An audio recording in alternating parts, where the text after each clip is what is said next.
Hey, we got numbers. We got numbers. Hey, folks, welcome to ClevelandMoto Podcast, episode number 421. Later, my boys. And we're on the way. So, congrats to Sleepy for doing a wonderful job. Chris, did you get a live one back there? I did. Oh, no.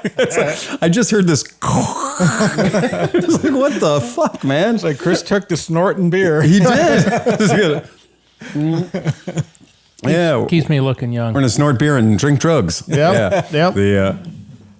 So hats off to last week's podcast because Sleepy put the little border around it with all the weed smoke and everything. It was super fun. It was great. Man. It was really fun. Had a good time with it. And you know what? Ceremonial. What's funny is it sounded really good. Yeah. Like we somehow sounded better. Maybe we're. But this pole in the video, we've got to make this pole flat black. Okay. That pole.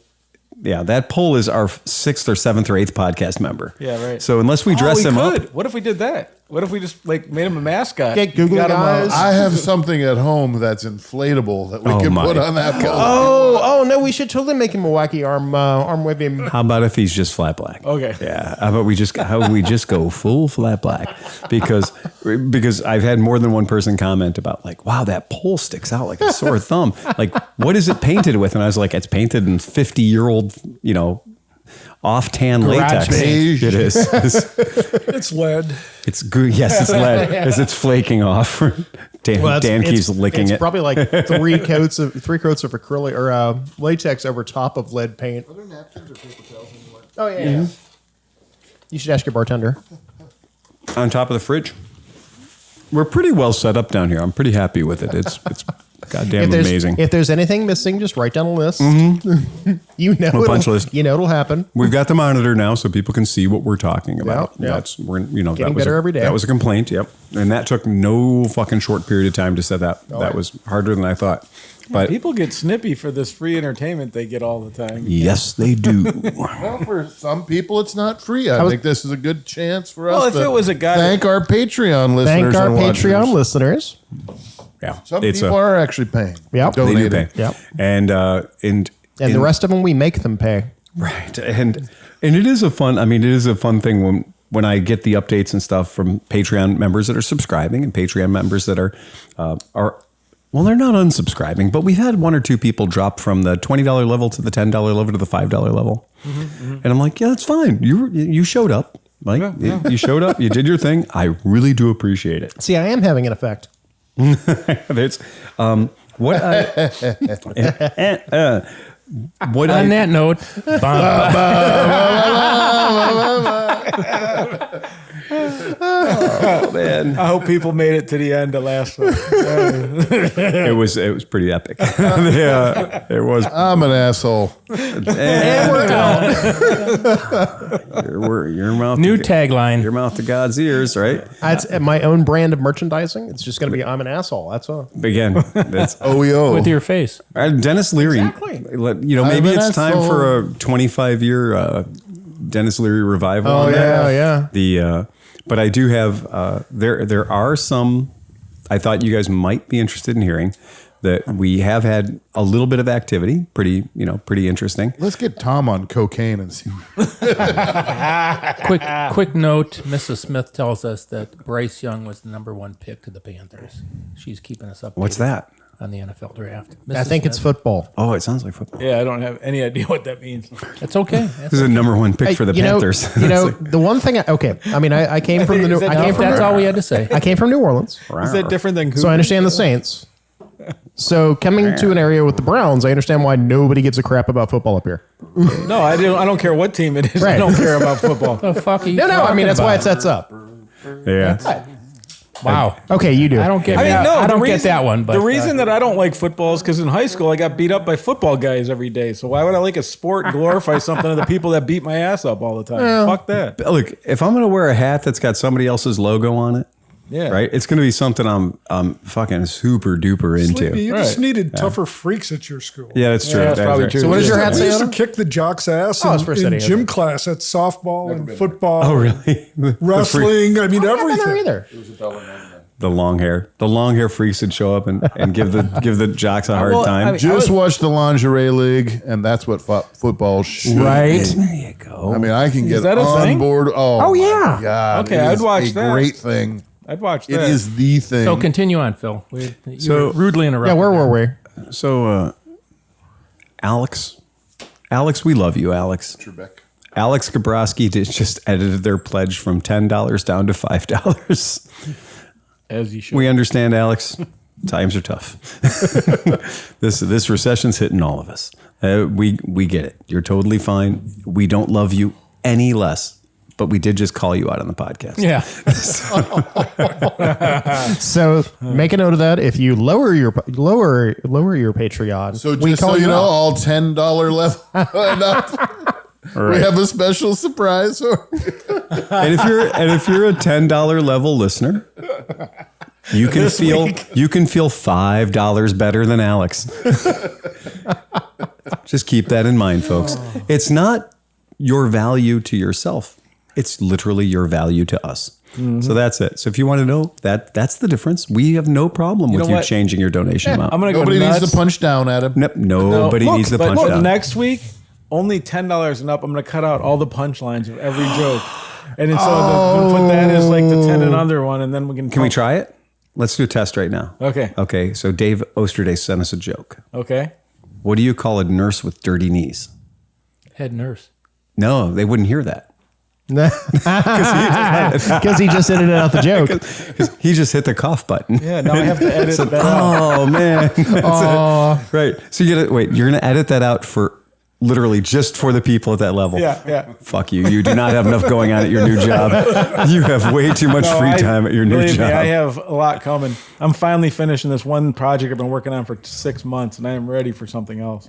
Good man. Yes. So John Bonesteel, yes, that is his real fucking name. yeah. John Bonesteel sent us this beautiful greeting from Kyoto, Japan, and it is six Tanukis. 6, not 1, not 2, but 6 goddamn Tanukis in one spot. And I've got to say, that's pretty cool. I will bring it up on the. Sex Tanukis. It is 6 goddamn Is that Tanukis. called a No, podcast of Tanukis? It's a gaggle of Tanukis. Yeah. Oh, hell yeah. I do not nice. I do not No, know it keeps what you fading call out. it. I put it up for the podcast That's viewers fair. right now, but Let's see who is who in the Tanuki. Who's your spirit Tanuki? Right. in Who that is your line? spirit Tanuki? Yeah, there's definitely a whole podcast. That is a group of Tanukis. I did look it up. A group of Tanukis is called A podcast? a podcast of Tanukis. Yeah, that's a podcast of Tanukis. Well, that makes it right simple. there. It is a podcast of Tanukis. So John Bonesteel from Kyoto, Japan, sent us this picture. Awesome. And that is just about heaven right there. Yeah, that's pretty cool. Yeah, I've got this. Dono Ragato. Domo arigato for the Tanukis. I've got this funny fantasy thing going on in my brain where I'm like, I can't wait for Chris Ashmore to get done with his deployment in Japan so he can bring home the Suzuki SW3 that he's bringing me. Because that Suzuki is going to be called Tanuki. the Tanuki SW3, right? It will never be called the Suzuki ever again because I think it should just be called the Suzuki Tanuki. Very happy with it. Totally excited about the whole idea. Thinking it's going to be a lot of fun. So just thought that was a good thing from one of our podcast listeners, John Bonesteel. Thank you so very much. I have a shareable too at some point. You have a shareable? What you got there, buddy? Well, you know how you bought the Volkswagen model Yeah. of the bus and everything? Yes, I tried to buy a cooler. So I bought some tank badges for a motorcycle, and Oh yeah, right. you know, I these were the cheap ones. I'm like, man, those are really cool. That's a great price. I've got Did you get them on Wish.com? I've got to get those. Oh my fucking god! Oh my god! These are my tank badges or buttons, should I say? Wait a second, If man. you're just listening to this on the podcast without seeing it, John's holding up 2 badges that are about what the size of a quarter. The size of a Yeah, quarter. Yeah. And I mean, they are perfectly scale. Yeah. If your motorcycle was 30% scale. Yeah. I didn't realize they were RC for a remote control motorcycle. So, okay, now I got a problem though, because now I want the RC motorcycle. Those go Yeah, on. right. Right? Yeah. Is that a thing? So I mean, they're yeah. real nice. I mean, yeah. No, Maybe I could use them somewhere. Have you never seen the RC motorcycles? They've That had looks those like for ages. It looks like a key fob like sticker. that does too. look a key fob sticker. If they were about 200 to 300% bigger, Yeah, yeah. they'd be what I wanted. Well, you know what though? God, Honda's man. very proud of their badges. When you go to buy their badges, they are expensive, man. Well, these are probably not made by Honda. I don't think they're made I'm by gonna go out on a limb and say, Yeah. But I think they were only like $8, so I don't feel too bad. Yeah, No. you can't make I that. should have known better, but whatever. Yeah. That's Sometimes you're just hastily like, I just want to get things ordered. I get that. Yep. Yeah, I totally understand. That makes perfect sense. Damn, man, that's something. The that's that whole you got the Wish version of that idea. It's not the first time. I ordered a hose for my Scout one time. And Yeah. oh, it's the igniting, and it was this big. What? I'm like, it looked like a radiator hose. It had the course. same part number and everything, and I'm like, wow, that's really cheap. And I got it, and it was this big. It was a different for little. scale model. The thing is, I don't think that hose exists anywhere on a real Scout. I was gonna say, yeah, and if it did, why would you from a scale model standpoint? Nobody's getting to that level of creativity. You're going to open the hood on the scale model and make sure that the coolant hoses are all accurate. There are some of them dudes. If you go on do? YouTube, Really? there are some dudes that like. Oh no, it's There's a dude before the war. He's a Russian dude. Yeah. He made cars out of tin foil, but he layered it and then made it into sheets of aluminum, and then actually rolled the aluminum and made like the whole car. What the fuck? Yeah, and it's great. There's some people that have way too much. I was time. gonna say, That's a great story. Thanks. I don't have time to do the things I have to do. Right. Right? I don't stop. I show up to the shop in the morning. Every time I get to the shop 2 hours early, Yeah. I leave an hour late. Right. Yeah. So it's just an inverse relationship of time to work. It's like the train guys who've done like massive train layouts. Peggy's grandfather had Really? this thing. It was the whole attic. I'm like, you must have been so miserable. You must have hated your wife. You just went up in the attic and just buried yourself in this alternate reality. But it's sad to see that on Marketplace. It's like pick Oh. up and just move it. You know. oh yeah, Oh, yeah. Oh, I have a. It's all in a tub in my basement now. And what are you going to do with it? I'm never gonna have that kind of time. Yeah, my dad, for us, when I was a little kid, my dad had enough time. He'd get done with his factory job. He'd come home and he would spend time with me. We built an HO train set on a 4x8 sheet of ply. And it was nice. I mean, he went to a lot of trouble artistically making things and did a nice job. And then it had 4 eye bolts in the corners and it would hang from the ceiling Beautiful. of the garage. So that when it came playtime, he'd disconnect it, drop it down, plug it into the wall, and we could play around with the trains or paint or do whatever we were doing. Absolutely quality time. Absolutely quality time. And then my brother and sister, the twins, came along. Uh-oh. Yeah, right. So that first one gets all the attention. They get all the attention that mom and dad can lay on them. And then the brother and sister showed up with, and Poopy pants. they just and not only Needs. They had needs. not only were they twins, but they were twins that had issues. And so and all of a sudden then it wasn't like little hand painted figures and shit like that. My baby book is 6 inches thick. My brother and sister have baby pamphlets. It's the shit you get when you go to church. Fuck you, because Yeah. I was the third son. Oh, you were the third? And I literally have a flat spot on the back of my head where I just laid in the crib and they never took me. They out. never turned you. My fucking skull hardened. They laying in the- never turned you. No, For Does that 3 leave years. me? I'm like number 5 of 9. you were lucky to have survived. The one thing that's good though is you had 4 siblings that are older than you that were kind of looking after you and taking care of it. I'm going to say that, I'll be honest, an 8-year-old does not give good, proper childcare to a set of twins, especially when that 8-year-old is fighting for bandwidth. So I wasn't the best babysitter. you Maybe know? a good example with me is my parents let me go to New Orleans when I was 15 with my friend who was 18. oh god. Oh, that's good parenting right there. Yeah. Again, Yeah, what There were can 9 go kids. wrong in What New could Orleans when possibly you're go 15 years old? You'll be fine. he'll be fine. Yeah, I mean, as It'll a, be fine. As long as he doesn't come back with a beard, we're fine. I think that's just a straight up handful. It's been fun at the shop. I wanted to give you guys an update. In one day, 3 Moto Guzzi V7s came in. yep. Wow. In one day. Like it was just somebody threw the switch and said, all the Moto Guzzi V7s need to come in right now. And they did. And it was hilarious because they just all showed up.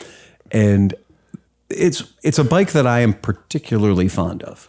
Catch me up to speed on this because I didn't think you were selling Moto Guzzis anymore. You're right, John. We're not selling them. They smelled me out. Oh, they needed service. Oh, okay. They didn't come. They weren't in boxes. No, it wasn't just the V7s that showed up. You said 7 V7 showed up. I thought it was boxes of new bikes. You know what? You're right. That I did not clarify. I don't put it past Piaggio to do that to you, though. They did sign me up for Piaggio. I'm sorry. They did sign me up for the Moto Guzzi training course. Yeah. And I got I went down to see them at the AIM Expo in Vegas, and I popped into the booths and said hi to all the Piaggio people. And it's always an edgy conversation because I'm not really nice to them. And over the phone or They're not gonna stay around anyway. or in person. And so it's a tough conversation sometimes because I ask for things, they don't necessarily deliver on them. And then they deliver on things I didn't ask for, strangely enough. But those things usually have a price tag. But but they were like, yeah, how come you didn't show up to Guzzi training? And I was like, I thought you all worked there. Because I'm not a fucking... I figured there'd be a poster on the wall at Piaggio. Says, do not send Moto Guzzis to this man. Right? Because of the trouble that happened last time, they sent me Guzzis I didn't order, But no, these are in the service component. These are people that are customers from us. Okay, and that makes sense to me now. They did. So until they opened a dealer in Columbus, our only resource in Ohio was Cincinnati, which for people that are not familiar with Ohio geography, that's one Germany away. So it just gives you an idea of how far Cincinnati is from Cleveland. So people that had these motorcycles that they bought from me, remember I was the #1 Moto Guzzi dealer in America. So that means we sold a few. So at least 6.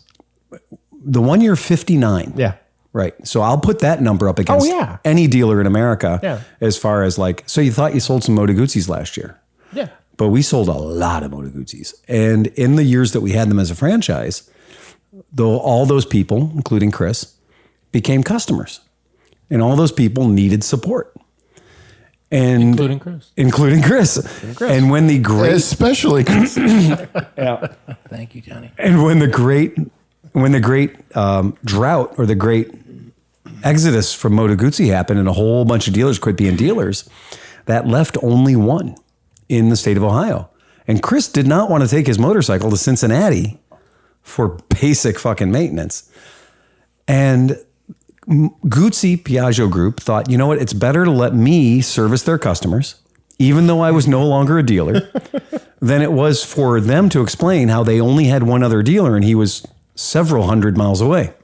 So they kind of kept my Guzzi service system, the membership you have to be a part of. Accidentally didn't turn it off.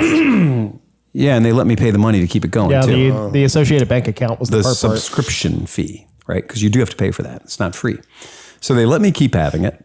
But then they did light up a dealer in Columbus. Now, I'm sure if I were the dealer that got lit up in Columbus and got set up, I wouldn't be real happy about losing a bunch of service work to this guy up in Cleveland that hasn't been a Guzzi dealer for 4 or 5 fucking years, right? So... Or maybe you would. Right. I do have to change the front wheel on a MG, what is the thing in? MGX 21. Yeah. Batman's motorcycle. Was that the Flying Fortress one? Flying Fortress. Yes. Oh, it looks amazing.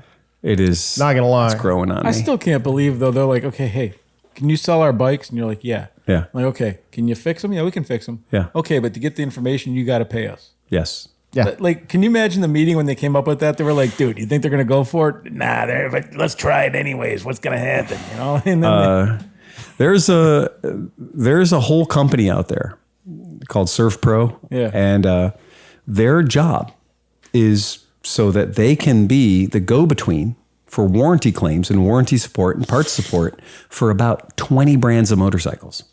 And if you have one of those 20 brands of motorcycles, you have to pay a subscription fee. And it's a lot. It's a lot more money than you want to pay. Wow. So that you can have access to the parts and warranty system for that motorcycle that this customer wants to have, that wants to have running and functional. Yeah. So I do caution people when they're like, oh, well, you know, this guy used to be a Guzzi dealer. He's not a Guzzi dealer anymore. Call him and ask him, can you service my bike? And then follow it up by saying, like, this is the work my bike needs. Because I can do just about anything that needs to be done to Moto Guzzi, except for when there's a computer involved. Right. So if there's something that needs to be digitally altered, changed electronically through their diagnostic system, we're not going to be able to do that. But for maintenance-y kind of things, we can do that. So we have no problem with that. But when a guy calls up and says, like, he's not getting any spark, he's got a dashboard that's not lit up or something like that, I can't help you with that. Yeah, There's right. absolutely nothing I can help you with on that. So it is a tough spot. So we do still work on these Moto Guzzi motorcycles. And it is funny that I wasn't real happy about entertaining the work of the former Royal Enfield owners. Once we were no longer a Royal Enfield dealer, I kind of felt like, baby, bathwater gone. Okay, no problem. That's not my problem anymore. You got another guy. But I do actually like working on the Moto Guzzis. I do enjoy them as motorcycles. I like them a lot. And it was just funny that the one day it was like, it just rained V7s. And it was a funny thing too, that this is apparently the time when they all need tires. So all the bikes that I sold in 2015, they're getting their first set of new shoes in 8 years. Yep. So And when you That were doesn't make any sense, though. Hang on to your tires Well, no. past 5 years. Well, no, I think the highest mileage of one of them was what, 3,000? yeah, about three or four They only have 4,000. 3,000 miles on the Yeah, bike. yeah, they're yeah, not. you start to realize It how only rare it lasts is. 5 years, though. Yeah, well, we all know that. But that information does not get out as far as you think it does.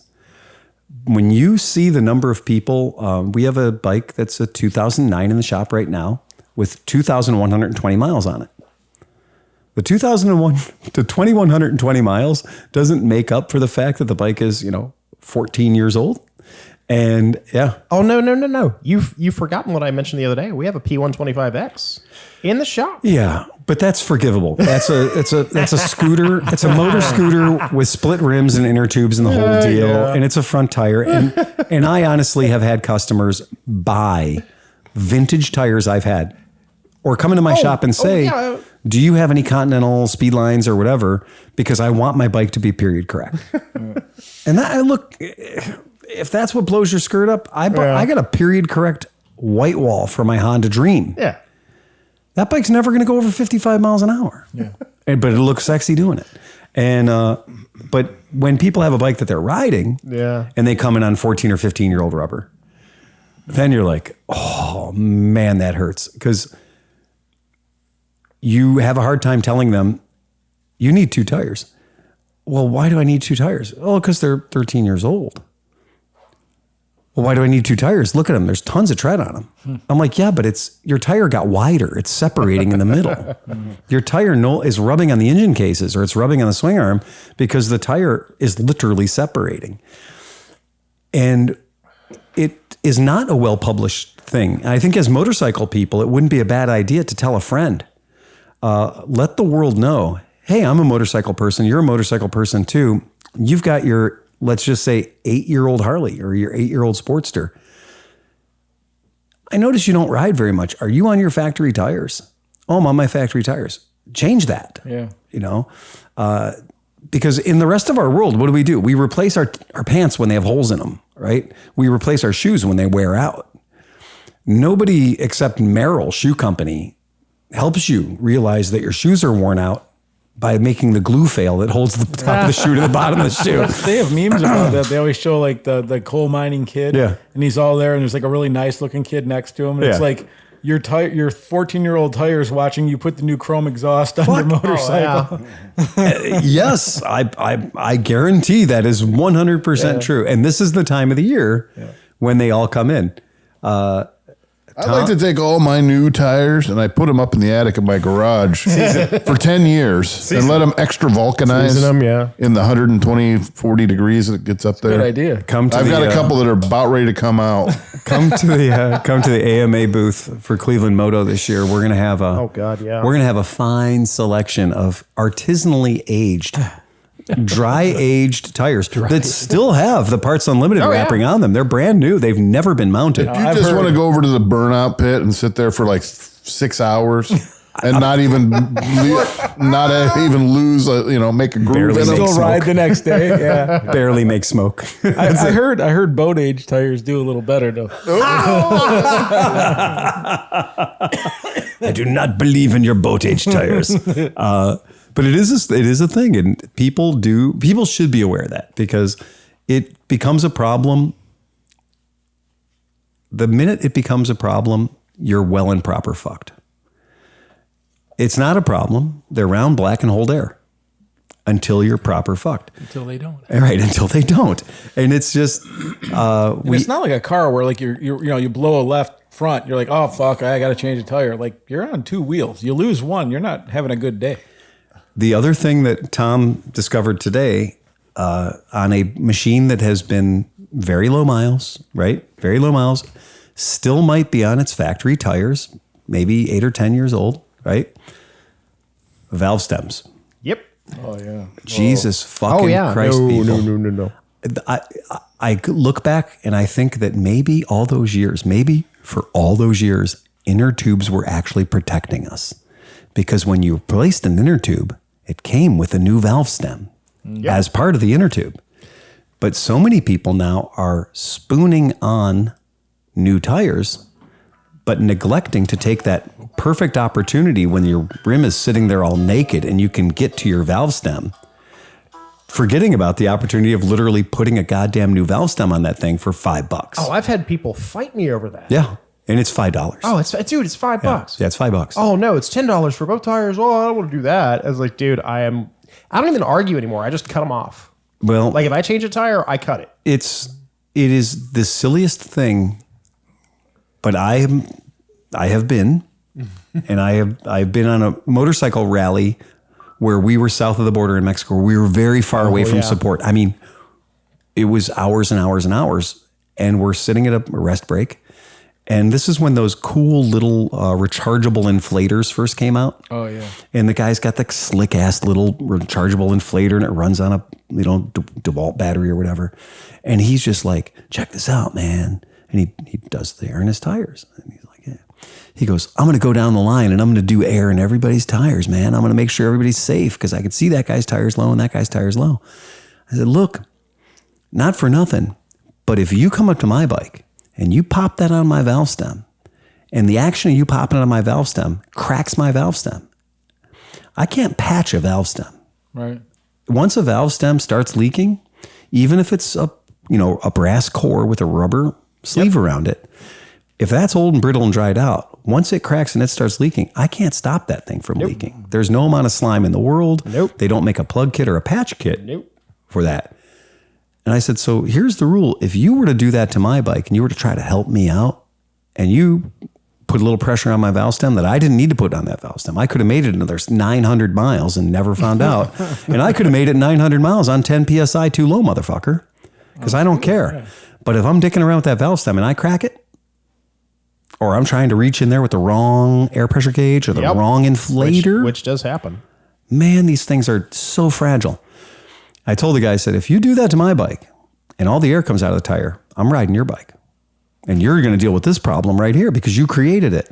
So it is a strange thing that, if you're going to do your own tires, invest in some goddamn valve stems. And just like people that are funny about rim strips on tube tires, God damn it, man. Rim strips are cheap. Oh, if I see duct tape, I pull it right off. Duct tape is a big no-no. And man, how many hundreds of bikes I've seen. No, you don't use duct tape. You use electrical tape. I have seen guys use the new alien tape though successfly. That thick, gooey, like. Oh, I keep looking for that actually. Yeah, like that's the alien. That's the thing. The alien. Summit part number. Yeah. Right. That's a good. But a lot of folks are trying to turn spoke wheels into tubeless wheels. Yeah. And they're using 3M tape or alien tape to do it with various different degrees of success. Mm-hmm. We don't do it at the shop. It's not something we do. No, you couldn't do it at the shop. I don't far side. I don't dark side. Yep. There's things we just can't do at the shop. But the rim strip, the reason rim strips exist, everyone's like, oh, it's to protect your nipples. from tearing holes in your inner tubes. And like, that's not exactly just what it's there for. It does create a little bit of I hate to say it, but a little bit of a buffer Yeah. between the inner tube and the highest point in the groove of the tire. Yeah. And when your inner tube assumes the shape of your rim, it gets real narrow at that point. And having that rim strip in there really saves that so much. And I have installed wheels and tires before without putting rim strips in because I just didn't fucking have one or whatever. Or the old rim strip came out in 6 pieces. And I'm like, oh shit, what do I do? You know what? You're further ahead to cut an old inner tube. Yep. Just cut a strip out of an old inner tube, an inch wide or so, and pop that in there. You're further off to do that than to run it without it because you're going to lose it. The old shop, I used to complain about that a lot. So now at the shop, at the New Orleans shop, there is a box full of every rim stripe you can buy. They're very cheap. Yeah, I mean they're like $1.50 a piece. They're nothing. They come in a pack of like 20. Why don't they just give you a new rim strip when you buy the inner tube? Dig it. Now Exactly. that makes a whole lot of sense. Yeah. And also I've also had mechanics that worked at my shop in the past where I used to joke about like every box should contain 2 inner tubes. One for the one you're going to pinch the first time you try to install it. Yep. And then a second one for once you figured out what you're doing wrong, you can do that again. The first time I pinched a tube, my boss went, "Okay, you owe me $8." So I looked at him and went, "All right, fine. Here's $50." And I did it until I could no longer pop that inner tube. I did the last 100 of them without pinching them. Yeah. Right. I still 100 one of the pinches. reasons, and this is why I look at Sleepy at this when I say this. One of the reasons why I don't like the trans valve. The first rear tire I did on a trans valve, I pinched the tube, and you can't buy that thing. Nobody keeps that in stock. The Africa tube? Twin? So Yeah, the Africa Twin. That's you what Amazon. want Johnny's tech tip on that? Okay, use a good quality tire iron. That's first and foremost. Don't just grab a screwdriver. You're asking don't do You're it with asking for screwdrivers. trouble. Maybe a crescent wrench handle. Yeah. But Don't use the K&L fancy if poppy. the wheel is here and it's flat, and you're using your tool, you are never allowed to go beyond 12 o'clock. Right. It can You've go. obviously never done a hard- It can go vertical. It can go this far, and you must stop. You've obviously never done a Dunlop tire As then. soon as the tire grabs it and makes it go like this, and you feel that little crunch, take the tube out, throw it away. You fucked up. So you're only allowed to go 12 o'clock. I'm laughing because I break that rule every time. Hey, Phil. Can't. I know. As soon as it breaks over and you get it where you want it, I know, man. you fucked it. You fucked it. Hey, Phil. Yeah. Harley Davidson Dunlop. Oh, the interaction, You have to use a freaking fire axe to get that thing on. the relationship. Mostly I just used my hands. That's though. true. I mean, you just, There's so much to be said for the deeper you get the far side of the tire into the wheel groove, the easier your life will be on the other side. well, you got to use your third appendage. So you squeeze that fucker, and then you lean against it. The front porch, Push the whole tire that way and keep it in the thing. And then you just go, boop, boop, boop, boop, boop, no problemo. Yep. And lube the fuck out of it. Oh, yeah. Like it's an 80-year-old woman. You have trouble getting it in. Use more lube. I understand you may have a good Christian household and lube might not be a thing you have, but you have Windex.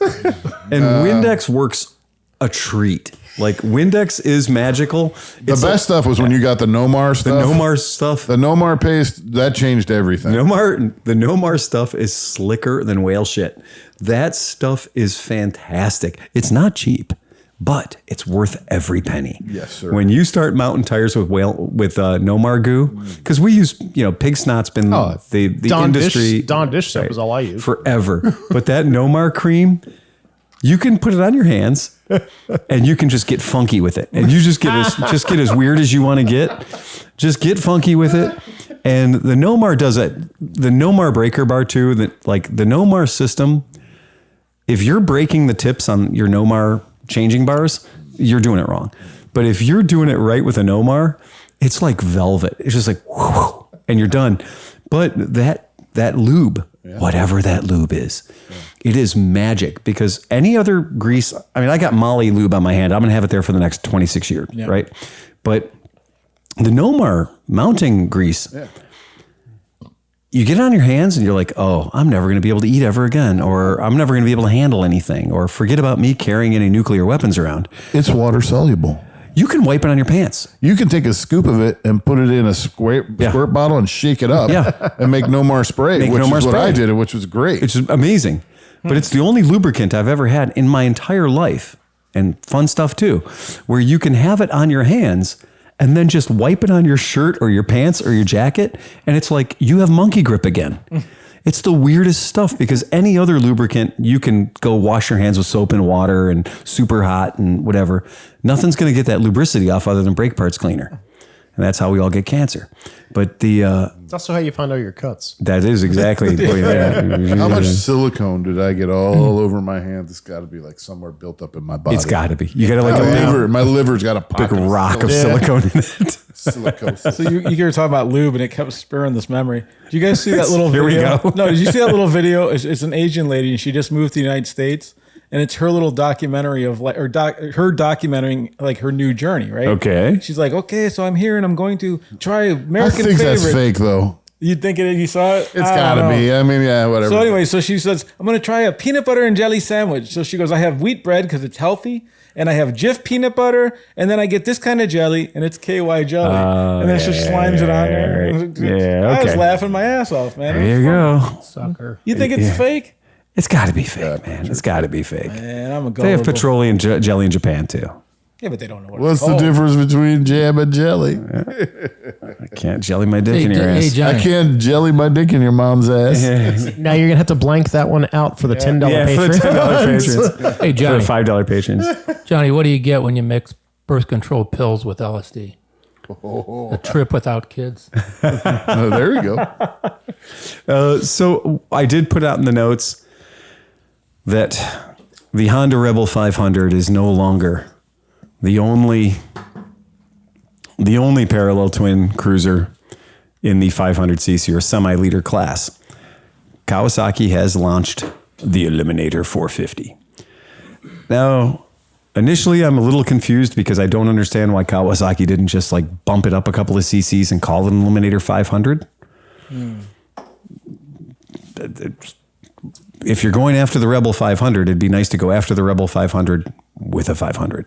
You know, that would be smart. Yeah. We don't even need those extra 50 cc's. So when I read their numbers on the bike, it did look like everything in their marketing, everything is all about like, we are more powerful. We are better. We are better than the Rebel 500. It still has the strangely shaped frame and the strangely shaped, you know, that we only sold you half of a gas tank. The top half. It's a gas hat. It's a gas tank hat. It is a gas tank hat, which it is not unlike the Rebel 500. Oh, definitely not. Oh man, I don't know. Look, I'm gonna say it. This bike does fucking nothing for me. It does nothing for me. I Are you mean, going to come out with the V-Star 500? oh, John, why did you have to say that? I mean, why wouldn't they? And would it be a V twin? It better be. Well, then what? Why would There's it be a V-Star 250. Why would it be a There could be V-Star? a V-Star 500. Why would it be a V-Star or anything if it wasn't a V-Star? That little Africa twin's not a twin. Well, it's Yamaha, though. It would be the Yamaha. But I'm saying, I get that. But I'm like, we've seen other companies. Honda has taken something called the Africa Twin and removed the twin part. Well, it's and still a still twin. call it a twin. It's still a twin. Is it still a twin? It's got two pistons. Oh, it does. Yeah, you're right. But it's not in the correct. It's not the. right. It's not the Africa V. It's not in the correct configuration. If it was the Africa V, that'd be a thing. That'd be different. Yeah. If you're going to be the V-Star, then you're going to have a. It's going to have to be a V500. Well, they could call it a Roadstar because then that takes the V They could, out oh, of it. dude, Then no, you can they do whatever you know, want. Sleepy. What they just did, all of them anyways. They just call them stars. Stars, yeah. Yeah. Just call them stars. Star Riders of United Star States. 500. But Wasn't that Kurt Edwards said he was He was- Star Rider, right? He patched in. Yeah. Jumped in, jumped out. Whole wedding, gang fight, the whole thing. Yeah. SWAT was there. But I don't think Yamaha really has a 500. Like they don't have the CB 500. They don't have that Yet. motor- Yeah. So, that was and that's the second part of the story. The second part of the story is Yamaha got there first with the MT-07, the parallel twin everybody loved. I mean, everybody, you had one, didn't you? No, I had an FJ09. You FJ09, right? Everybody loved the MT-07. It's like legendary how much love that bike got right quick in a hurry.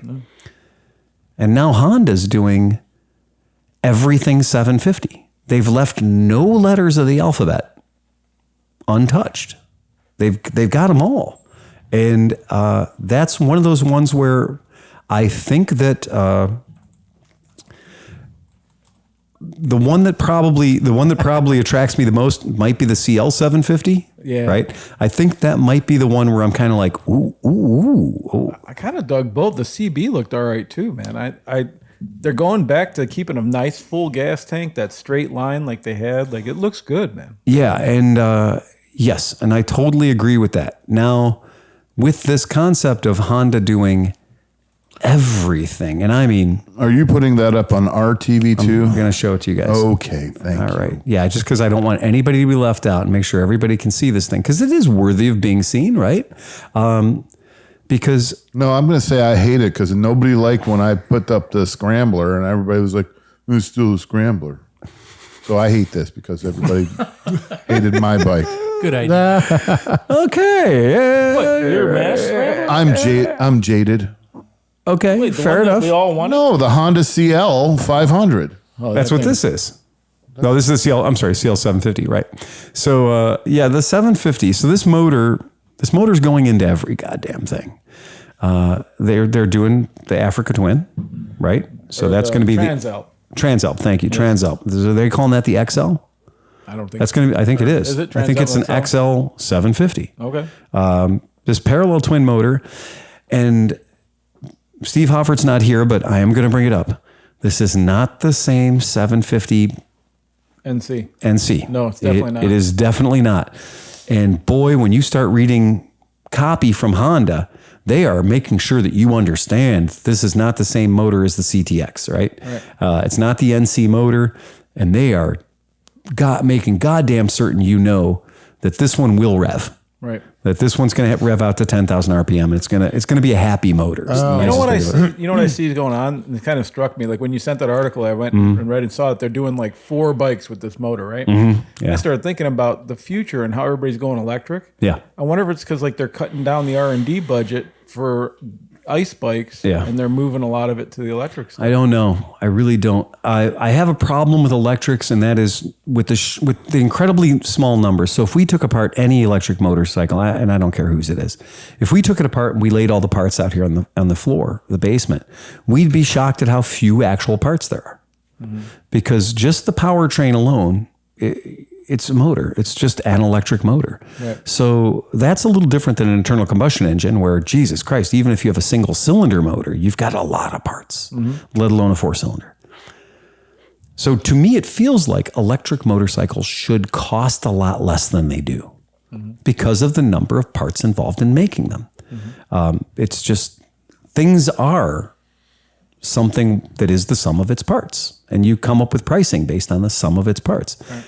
So I feel like one of the reasons that maybe manufacturers are going so heavily towards electricity is it might be a great profit center for them. Yeah. Well, and also though too, nobody has sold 1 million electric bikes yet. Right. That's exactly Nobody right. sold 500,000. So they can't spread that R&D cost. They can't spread that tooling over hundreds and hundreds of thousands of bikes. Last week I was a little bit enhanced, and I gave some numbers wrong. When I said that Harley-Davidson, Livewire, sorry, I can't call them Harley-Davidson. When I said that Livewire had sold about 1,000 bikes, I was wrong.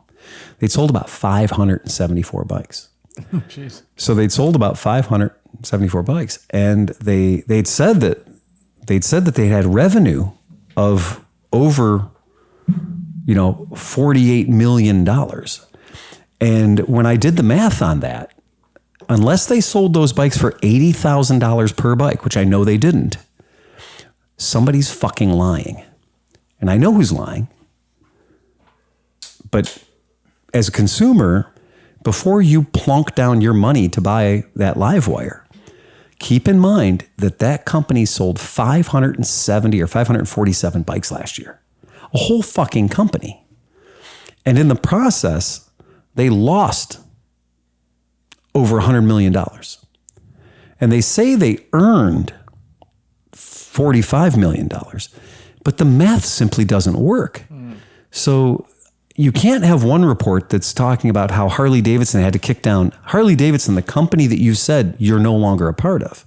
Harley Davidson, the company that said, oh, Kimco is the principal partner of Livewire. When Harley Davidson has to kick down $100 million to keep you from becoming insolvent, don't tell me that you profited $45 million on the 574 bikes you sold, because those, that's a refrigerator kicking on. Those numbers simply don't work. There's just no way. So you're being lied to. Marketing is lying to you. The Jalopnik articles are write-apart articles. They're lying to you. Yeah. I honestly believe they could have sold a lot more bikes, but they weren't there. They didn't build them. It's as though it was all just a PR stunt. Yeah. They built enough to say that they produced them and that they were production bikes. Are you fanning a fart towards me?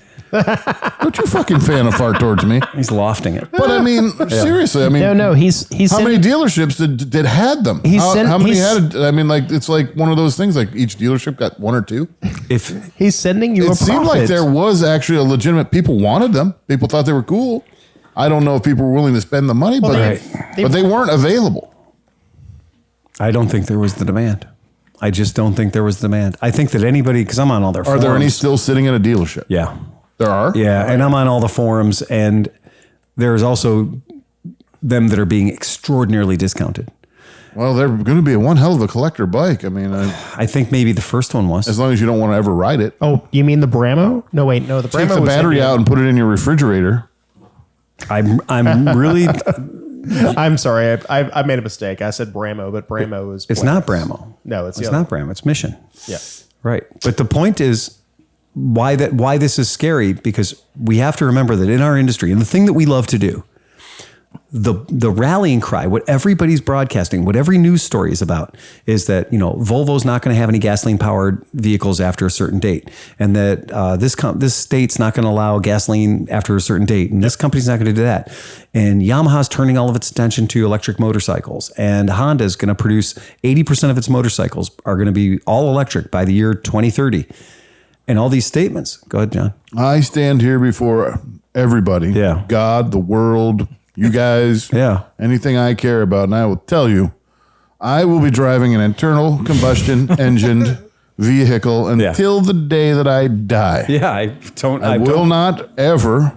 But I may buy an electric vehicle, but I will not be without an internal combustion. Right. My whole world lives on internal combustion. I have.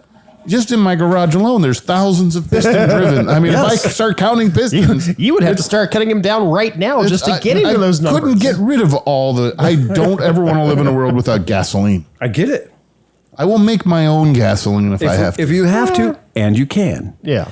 But what troubles me when you bring up that point, that idea of just in the interest of homologation, right? Just in the interest of, or homogenization, right? When you think about they're using this one motor platform, this one engine, which is a pretty goddamn good engine, but it's cheap to build if 10 of your bikes all have the same motor. I was about to say, they're going to come in eventually. There's going to be like, what bike do you have? Oh, it's a 2023. Yeah, Honda. Right, yeah. They just know there's your parts. How many different bikes carry the Versys 650 motor? Yeah, lots. A whole lot of different bikes. Yeah. A whole lot of different bikes. And that's not something new that's happening this year. That's been around for several years. All of the best bikes do.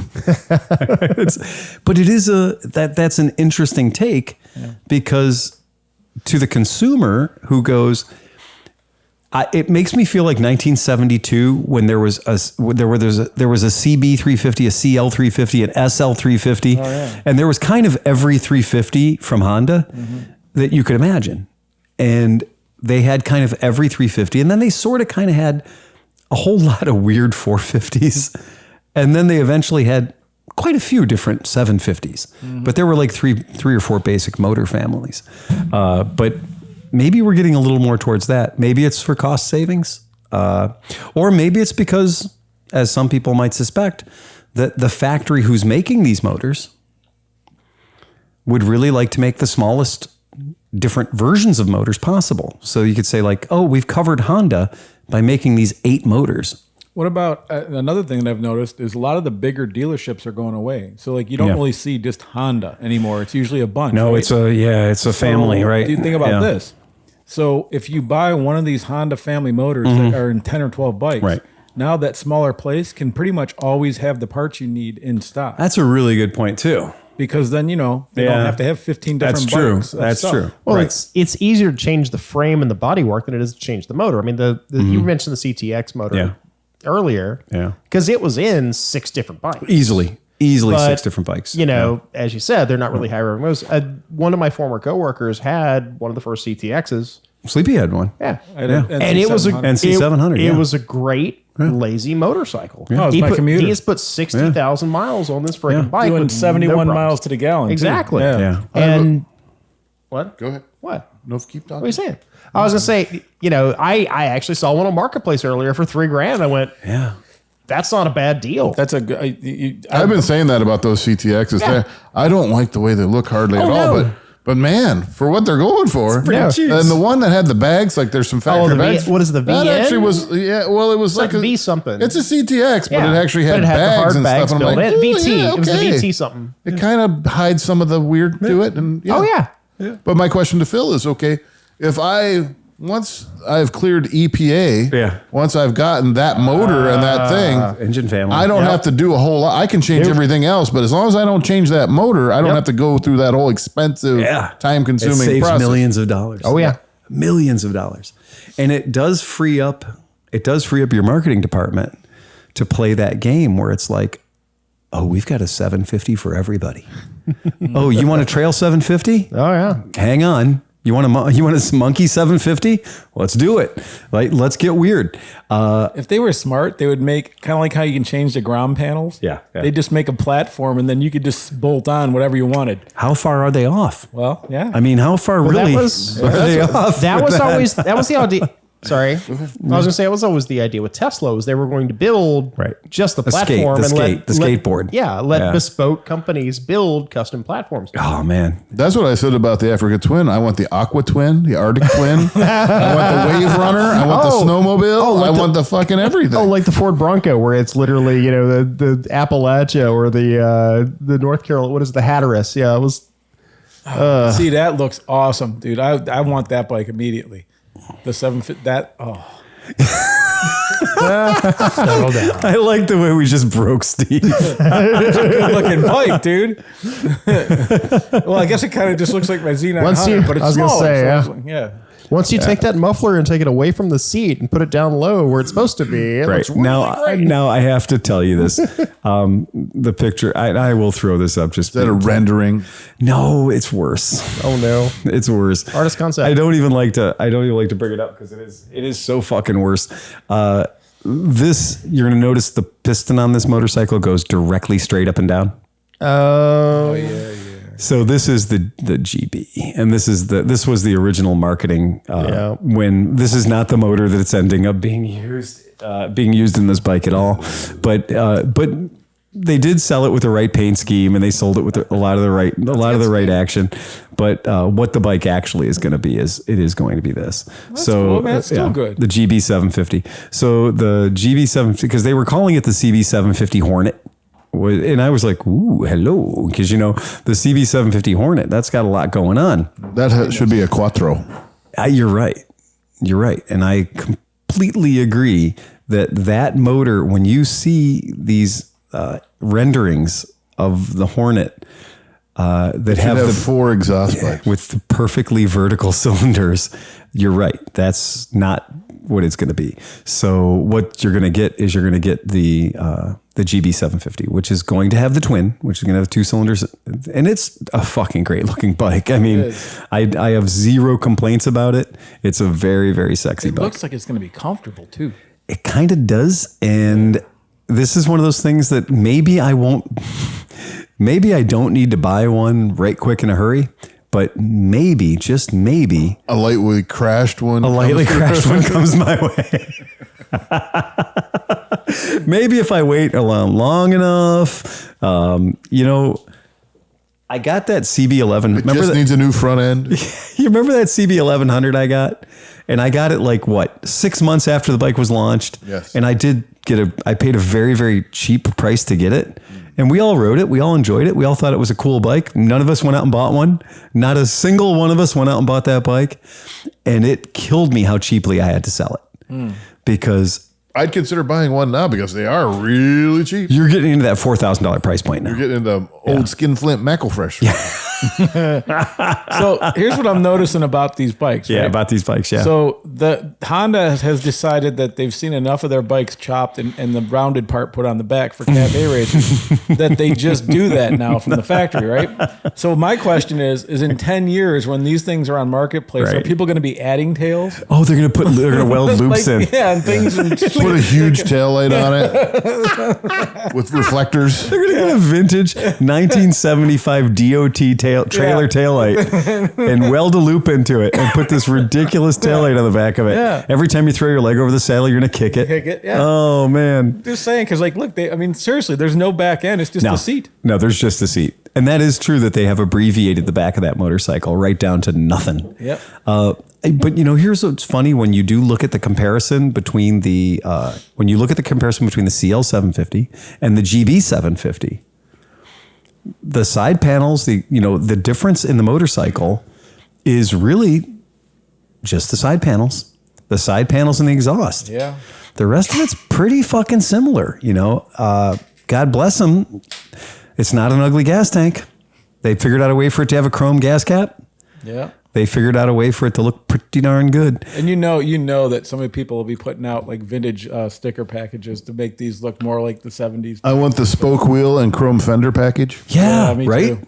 Yeah. It's Chrome's expensive, Johnny boy. Yeah. That's going to be the limited edition Christmas model. but all the guys that made kits to make the CB1100 look older. Yeah, you're right. Just to make it look like it's they even have, older. you know how crazy people are? For my Z900, which has a monoshock, Yeah. they sell 2 fake shocks. You're that you can fucking bolt to the kidding back me. so that oh yeah, they do. No. Wait a They do. second. WeBike. Go to WeBike and look up fake shocks Z900, whatever. I'm That's not lying. unforgivable. Yeah, No. yeah. Because I saw that, Cinch. a Z900 and I'm like, how the fuck does it have rear shocks? I was like, why does it have 2 rear shocks on it? And then you get to WeBike and you find out it's just fake shocks that you slap That's on. fucking crazy, man. I like throwback and everything, but if they're fake and non-functional, then no. Well, I mean, you still have your mono shocks, No. so you have shocks. No. No. Dude, WeBike has some interesting shit if you go to WeBike. Yeah, they do. It's Apparently they do have some. It's a pretty good way to kill a day. But At work. I don't do that. Yeah. You don't have time to do that. You're right, Steve. I didn't lie. That's fucking terrifying. I mean, that's it's believable. Yeah. I mean, when you look at it, you're like, oh yeah, okay. Yeah, that's what I said. I'm like, wait a minute, my bike doesn't have that. Yeah. You're like, when I'm looking at this right now, Yeah. and there's a lot of treatment going on. See, there's a big cover under there. There's a big cover underneath there that is hiding that. See? That's hiding that thing, and it's a little disturbing. I mean, it's $176 US for this thing, and it's kind of convincing. It is. It's kind of fucking convincing. I'm gonna zoom in a little bit more, but so it comes with a kit, and it comes with an invisibility cloak. It's a cloak of invisibility. I don't care about those shocks. I want that exhaust system. I know. I was kind of, but is it on both sides? Oh, it looks like it's a 4 and a 4. Dude, I might have to get that for my That's bike. probably that's $2,500 all day long, Yeah, though, bro. that is a problem. Yeah. Wow. I mean, Could sell the dog. Oh, no. okay, I'm looking at that right now, and I'm looking at these fake shocks. Well, And- look, they changed the badges too, because those badges are not the ones that come with the bike. No, Those they are- did a good job of faking you out, man. Yeah. They really did a good job of faking. There's no doubt they're faking you. They're faking you out hard. Yeah. And then WeBike also sells the ducktail on the back of the Z900. They sell one that's extended 4 inches because Japan. It's just 4 inches longer. It's just a bigger duckbill that sticks out the back. I thought in Japan they were shorter. I love the fact that they have this. If you look in the genital region of this motorcycle, if you look in the genital region where used to be the passenger pegs hanging down, Yeah. they now have a cloak of invisibility so that you cannot see the actual working shock absorber. If you look really close, it says nothing to see here. Just move along. It's so fucking ridiculous that there are 2 fake shock absorbers. And I mean, I'm looking at what's holding them on. And okay. What are the springs? It looks like it has springs. Are the I springs? know it, but I think Are they just painted? I think they're painted on. Oh fuck! Look, man. Okay, so one, is there some shaft inside that when you do go over bumps, like It moves? It moves a little Or bit. does it not have a bottom? I can't tell. Do they show a parts list? Is it? Yeah. Where's the parts number on this? Oh my god, this is so criminal. So, did you guys remember years ago when I brought out the picture of the fake Kickstarter for your Harley Davidson Sportster? Oh, yeah. So it was a device that you actually bolted onto the side of your Harley Davidson motor that when you got to the bottom of the stroke, it actually was a functional, you could move it with your foot. So you move it with your foot, but then when you got to the bottom of the stroke, it had a little electrical contact there that pressed your starter button. Oh, Jesus. Oh, yeah. You stroked it with your leg like you were a regular stroke and it had a big old spring on there to give you some implied resistance. Yeah. And you'd stroke it, and then when it got to the bottom of the stroke, it simply had a very simple little switch that was a duplicate of your starter button in series. But did the guys have to hold it down? Like, Yeah. shit. Exactly. Yeah. So at the bottom of the stroke, it went. Yeah. There's a whole metaphor about stroking and little. And, It's just funny to me that. I mean, Holy it's just shit! He kicked that so hard it went. he kicked electricity back into the starter. Shit! It hit like 500 RPM. This guy's a Oh, fiend. but you know what, though? Look at those. Those turn signals are done, too. Damn, I kind of oh want yeah, those turn that's signals. that's the vintage style turn signal. I do love the fact Those that are like so those are much like fun. $25 a piece from MGO. There's a lot done to that bike. The fender, the turn signals. the bike is clearly farkled out. They ruined it. But do you know what's the funniest thing to me too is the thing that everybody took off their bikes in 1973 were those reflectors. So all that DOT fucking horrible reflector shit that everybody took off their bikes, they're putting back on to oversell the vintage of it, right? And you did see that there's also invisibility cloak on the fuel injector covers. Oh, yeah. So they've also put invisibility paint all over those too. But you know what else I want? Does that have spoked wheels? It does have spokey it does. spokes. Oh, God. Yeah, I it's need got those spokey too. spokes. Oh, really? They took wheels off an old KZ 900. And that's what they threw right on there. So they're real narrow. They're about 4 inches wide. They never changed. They still use the same. They're the same exact part number. Yeah. Oh man. But the fake suspension. Yeah. Wow. Wow, man. And I do get it. Yeah, the OEM style exhaust looks kind of cool, I but do like that. Yes, on the exhaust. Yeah. No on the fake shot. the fake shock absorbers. Oh, that's just fucking painful. My favorite part, though, is the invisibility cloak. They're literally selling you. Look at that. They're selling you 2 pieces of plastic Yep. Yeah. that you're going to slide up under there. And Bolton. And they're probably have little clips on the back. Oh, yeah. So that you can't see the monoshock. That grab rail does give me a little hard on, though. It does. That grab rail. If they had a chrome luggage rack, that'd be Oh, maybe if they had a Vetter fairing, get a nice big showy top case on there, right? Fucking dudes are polluting up the basement. That is not fun. That is super uncool. No, I was sitting there at lunch today and I found a whole thing of roasted. What do you call those little fucking balls? Those fucking.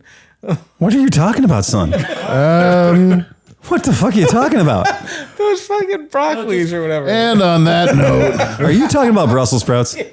Okay. All right. Yeah. Aren't you vegan? Yeah, Brussels sprouts are vegan. Yeah, dude. no. Like, why did it take you that long to figure out Brussels sprout? Because I mean, Brussels sprouts should roll right off the tip It's of your one of the tongue. I mean, like, it's one of the 9 foods you can eat. Right. You'd No, think you'd but- have them all right. memorized. I was excited to eat them because I knew I'd be farting my brains out for the podcast. That was the whole point. Oh, I get it now. Yeah. As the sound engineer, he wants to capture this noise. Oh my smells like god. produce, dude. It doesn't. Without meat, you don't have any real good stank. It's, Challenge accepted. So I pulled up another image so you guys could see a better view of this shit show. Oh, Yeah, they don't even go to the swing arm. Oh, that's They an are- extended bracket off the muffler bracket off the passenger bed. They are held on with a piece of 16-inch laser cut sheet metal. Brilliant. There is sorry. You know, I take it back. I actually feel better. I'm sorry. Go ahead. No.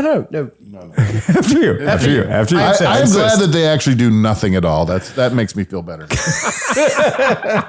You know, the only thing I can think of here is that somehow Kawasaki owners have beat Harley owners for being the worst posers. It's pretty bad. It's pretty bad. It's pretty bad. True. It's pretty bad. That's you know, I mean, the one thing in the series of things that bothers me about this, and I want to zoom right in so everybody can see it. There's no suggestion that they even go all the way to the bottom. Oh, no. Like this would be like if the Eiffel Tower only made it halfway. Yeah. Or if the middle was missing. It was suspended. It was suspended from the top. It was like people who hang a Christmas tree in their house upside down from the ceiling. It looks like the suspension travel would be like a quarter of an inch. It does. It does. I like how they have them molded in a weight adjusters, your spring tension adjusters in the bottom. I of do it love and that. everything. They're completely. I mean, they're as functional as the Amel carbs on modern Triumphs. Right, and look, Yeah. the top is like full size, and then the bottom's like quarter scale. It is like bottom scale.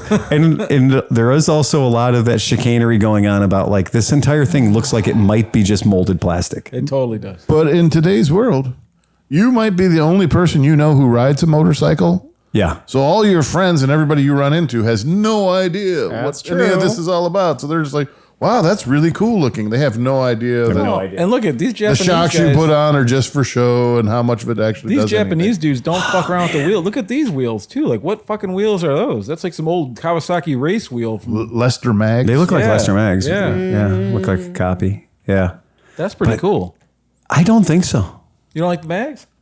No, I don't like any of it. Oh, I like the mags. No, in fact, I'm starting to hate it a lot more. I'm actually liking your bike a lot more right now. Yeah, I'm not I touching love the Z900 RS. Yeah. just as it is. I No, like me it too. just the way it I is. ain't fucking with it. I love you Yeah. just the way you are. Yeah, because this is not, and like this is like that whole like it's a ruse, but it's not even a well executed ruse because you could have sold me a 12-inch long shock, Yeah, but they only sold you a 6-inch long shock, yeah. which now that's just mean. Yeah, This is like if you're on an app, and you see the chick, and you're like, I know, right? she gets to Yeah. your door, and you're like, ooh. What could it have done? I mean, what could it have added to the bike if they actually wanted to try to make it useful, like giving you a little extra dampening or control? there you go. Or, Right. Like, what could it, like, I'm a fat guy. So it does actually have a little spring action. It can actually help me change my spring rate. Or, like, Oh, there you go. But I mean, there are things like they make cooling fans for Harley Davidson. They're called Happy Jugs. And they're kind of, they look like they might be like ancillary horns or something on the Oh, yeah, side of I've the seen motor. those things. They're electric and they're very functional. I mean, a lot of police officers, people who ride their bikes in heavy traffic, Really? they have them. Okay. And they blow air. They're forced air cooling across your cylinders on Harley Davidsons. And they work. And it's a functional, real thing that has a place in the world because it is completely honest and functional. Not like the hypercharger. Where Not like the hypercharger, where it's literally attached to your throttle. Yeah. So it opens, lets all that extra air in there when in that 2-inch hole or 1-inch hole. Does that nothing? I'd like to say that Chris needed I needed a beer, knew that Yeah. I needed a beer before I knew I needed a beer. Nice. Yeah. That's the last Bud Light. Yeah. Oh boy. That's You're gonna have to okay. drink real beer now.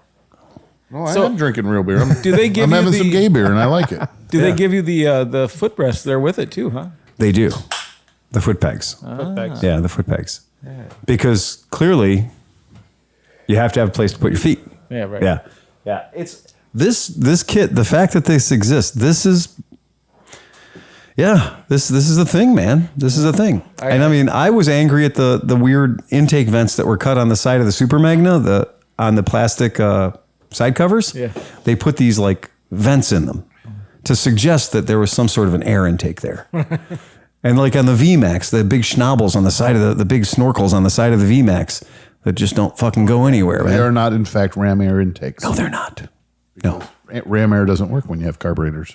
Well, I mean, it's hilarious, but they're big out there, and they're a critical part of the aesthetic of a VMAX motorcycle. Yeah. If you took them off, the bike wouldn't be a VMAX anymore. It would look wrong. Mm-hmm. But in this case, do we think people are actually going to buy this though? I mean, somebody's buying it. There's bikes with not true. I mean, maybe they've sold 546. I was going to say, which is enough to be a worldwide player in the market, apparently. Yeah. Yeah. Right. I mean, just because it's out there, throw it out there, see what happens. Well, I think in different markets. I mean, I don't think they'll be super popular in the U.S., but I think in some Asian markets and places where they're kind of more into Here's what I see there. Ripping on the Asian. Here's what I see there. Oh, ripping on it. I see a set of shocks that are made in Taiwan that go on something, and then they just made up the bracket and the foot peg. So they're probably really shocks in some market, like for a CD 175. And they just made the apparatus, the kit, to bolt them to your bike and have them not do anything. So wait a second. You think they're functioning shocks then? Yeah. And you think that... I think somewhere in the world there's there's an Asian bike that would use those as shocks. Yeah. And that's where they get them. Okay. So they're an off-the-shelf part. Yeah. But they're just selling the little bracket and the bolts and nuts and everything to put it on your bike. But then, like horror of horrors, you're adding 14 pounds of weight to your bike that does nothing. Yeah.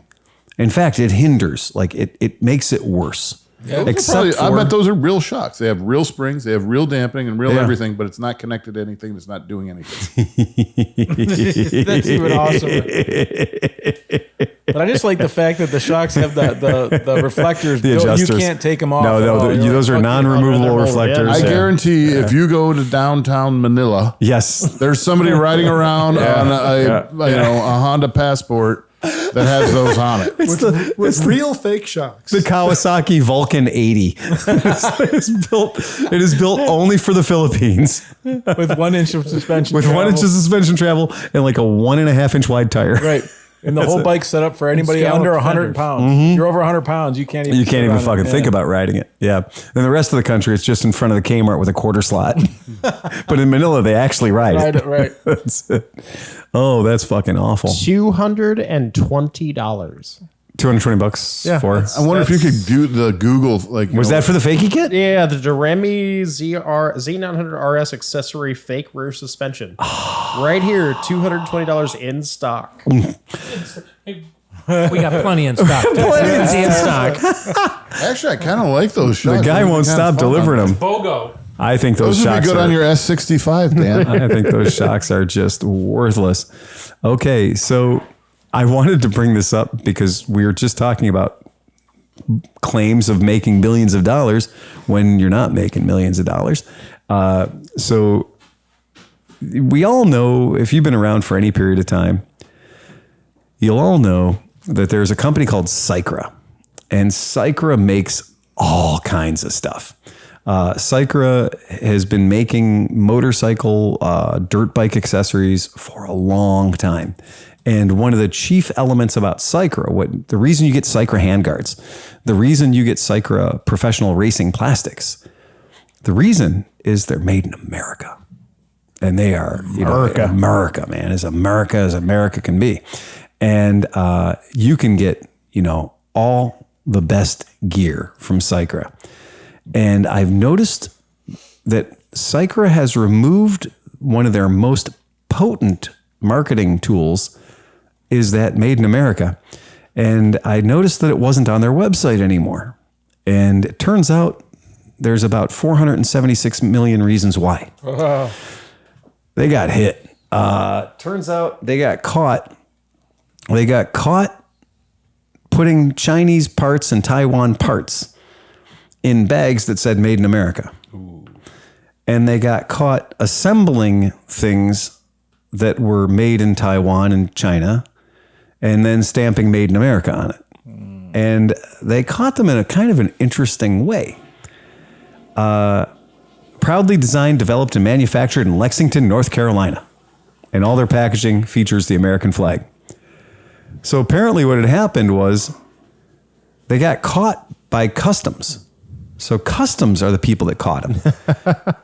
It wasn't somebody who worked at the factory that went, I'm tired of putting this freaking Chinese shit in bags and stapling it with the American flag on it. Yeah. It wasn't that. It wasn't somebody at the factory that had ethics. Right. Well, the factory, not in America, but the packaging center. Imagine that. It wasn't. It, in fact, turned out to be 2 separate instances. Customs and Border Protection officers discovered in shipments from Taiwan products that were already labeled made in America. See, when it's coming from Taiwan, it can't say made in America on it. Yeah. That's cheating.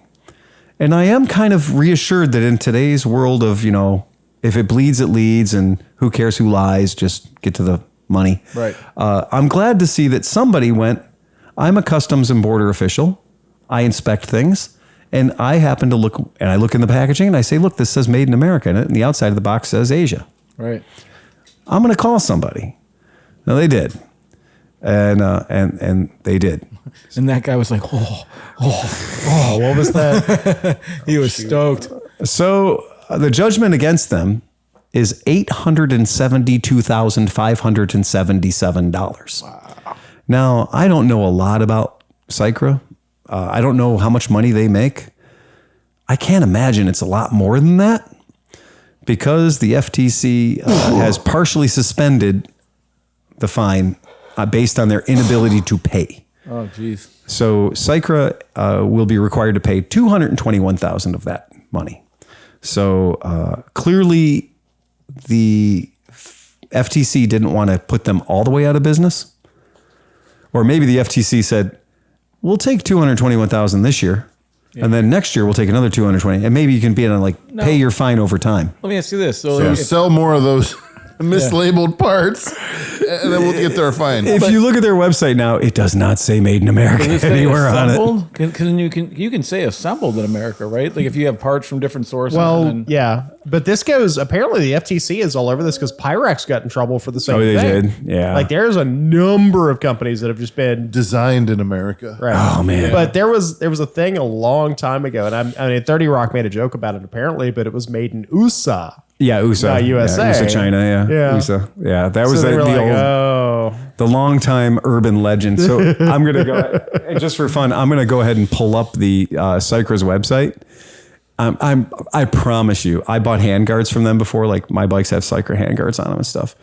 And their website used to be just like American flags and trophy trucks and America, like eagles all over it. And I'm going to scroll through. You guys tell me anytime you see any hint of "We Are Made in America" on here, because they have changed their fucking ways. I do not see a single hint of "Made in America" on this website anymore. They got their hand slapped hard. Yeah. Even down here in the small print, for 20 years, Sycra has led the industry in design, innovation, and improving rider experience and performance. Their artwork used to be just screaming Sycra made in the USA. See if they scrub the internet. Type into Google. I just is Sycra made in the No, I did the Sycra made in the USA because you can still find all kinds of packaging where it says Sycra made in America. There's here you go. Don't get Sycra'd out. Don't get So yeah, there's plenty of stuff on there. Yeah, we'll go ahead and is Sycra made in the USA. Is it sleepy? Let's find out. Oh, let's go back to all. Here, sorry about that, bud. They took it off their home web page. Then there's a lot of stories about this story. Yeah. Yeah. So it doesn't. I bet you. I bet you they scrubbed it. Here you're the October. I love your stuff and I buy it because it's made in the USA. Oh, yeah. Sorry, Chief. Yeah. Oh, made by Cycra in the Billet USA. Racing products. Cycra Pro Bend Enduro replacement shields made by Cycra in the USA. So on a lot of small retailers, Oh, yeah, they're still their there. marketing all still very clearly says made in the USA. Wow. Yeah, clearly. And I mean, I bought into it. I was very proud when I did my DRZ. I did my DRZ in all Cycra stuff because I was like, yeah, I'm going to buy the American-made product. Well, that's what, like, with guitars, everybody wants to buy Martins because they're made in the USA. Right. Then you got some old dude who buys one of the Road series, and those are made in Mexico. Are they? And so the guy got his guitar. I was reading this article, and he's like, what the fuck? He's like, and he's losing his mind. But I mean, that's public knowledge unless you're a schmuck. Yeah. There were a couple of companies we used to work with that for a very short while put made in America on their product, and it was made in Mexico. And they argued that since that was Mexico is in America, just like Canada's America and South America's America and Brazil's America. They're all just South America. Right. Yeah. So that was their trick. They were trying to get through it. Didn't work too well. Didn't hang on there too long. No. Yeah. It wasn't the most popular thing anybody could have done, but I thought that was a pretty interesting little oof moment there. Cause we buy a lot of stuff at our shop. And sometimes, we try to make a move and buy something that's American made. We want to try to do the right stuff when we can. But something like this is you think you're doing the right thing and ends up biting you in the ass. And you do spend a little more money for the Cycra stuff because you thought it was made in America. And now you realize it just wasn't. I wonder if there's going to be guys burning their Cycra handguards. I'm pretty sure they're not. No Kid Rock's shooting their Cycra. I was wondering plastics. why my Cycra handguards fit so perfectly on my SSR, like they were built for They it. were built Like they were built in the same factory. It even smelled the same. I don't know. It's Sure smells like it's off-gassing Chinese plastic. literally, yeah, right. Tom, I just opened up this box of parts. Can we leave them in the alley for a while? I just don't want to be this outgassed today. Oh, God. It's pretty fucking bad. When my daughter was super tiny and I'd take her on the scooter, I got like this seat belt, like a kid seat belt that goes around you and then it has grips for it. Yeah. When it finally got off the boat and we got it, I had to leave it out in the sun for 2 months. I don't know what it fucking smelled like. It was like, Oh shit! it was like embalming fluid and plastic and I don't even know. That's about right. Yeah, it was terrible, man. Smells like death. Yeah. Well, this is why you leave all the Benellis in the alley. That's true. It's like, oh, great, I've got to deal with this. They just need to run at 76 miles an hour for 15 minutes. 15 and that minutes. smell goes right away. Sleepy and I figured out how to break in a Benelli. We're pretty certain. No, just heat cycle. We're feeling pretty good about heat cycle. Yeah, we got this. I think we got this. Yeah. This feels pretty decent. I'm digging it. I don't think for 1 second that we've gotten to the point where with that particular platform, Right. where we're like, yeah, we found the weak link. Yeah, no. We haven't found the weak link. Tom, we've had one with a mystery transmission problem, but the good news is I can usually tell when a manufacturer is bullshitting me. Like I call them up and I'm like, hey, talking to you. yeah, exactly. And when I called them today about this mystery problem, it's a weird thing because when a transmission's bad in a motorcycle, there's normally an associated cacophony of fucking noises. Like, I mean, I've had transmissions fail in motorcycles before, and it's never like it's never a non-event. It's never like, and then it just got quiet, right? I've never had that happen. It worked itself out. Oh, yeah. Now look I've had hold pistons before, Right. and then it just got quiet. Right? I've had that happen. Right. I've had broken chains before, and then it just got quiet. Right? There was some screaming involved with the broken chain. But There are times when your motorcycle fails where the absence of noise is an indication of failure. Yeah. But in this particular motorcycle, you hit the start button, and it makes exactly the right noise. Yep. And it idles and it does everything exactly the right way. Yep. You put it in gear and it goes clunk. And you're like, okay, my gear, this is fine. No problem. And then you let the clutch out and you give it the gas and you let the clutch out and it just goes. You're like, that ain't right. It revs exactly like it's supposed to if it was in neutral. If it was in neutral, it would sound exactly like this. There is no auditory difference between neutral. You feel it go into first, gear? second. Yeah. Oh, yeah. It makes all of the right noises because it interacts with the cursor. It even has the same kind of ka-tunk. Oh, yeah. Ka-tunk. Oh, yeah. What When bike you is this? a Benelli TNT, it makes the same exact feeling that we all have felt before when you're now. The one thing that it doesn't The do. clutch basket is stripped out? Nope. That is exactly the. I told Tom that was. I literally told Tom that was the problem. Yeah. I did the external auditory diagnosis. Yep. I said, John exactly nailed it. Clutch basket stripped out, or the big fucking nut that holds the clutch onto the end of the crank has backed off. Maybe it didn't have a little spring clip on it, or maybe it didn't have a castellated holder or something. And I've had that happen before, where the left side of the transmission is still a transmission, but the clutch is not a clutch. The gear on the crank is. But in those situations, when you The gear on the crank is fine. What about the that's- clutch? So on the SSR, the little pit bikes we had. So I had a thing where I pulled the clutch in and let it out, and then it wouldn't work anymore. Yeah. I had to take the side panel off, and Right. there's all you have to do is pull this little rubber thing out and lube the hole. There's whatever that slider pin is that goes back because and it forth. wasn't sliding. Yeah. Right. Does that have that? And that used to happen on Yamaha XS650s and stuff too, where it would push that little shaft in, Right. just a tiny bit, And then it won't. And then you're like, and then you take it apart and you'd realize how fucking tiny that thing was, and you realize all that lever that your hand was doing up top was only moving that clutch push out like 1/8 of an inch. Yeah. Holy shit! What a waste of energy between there and there. But that's how it was, and an old XS would get hung up.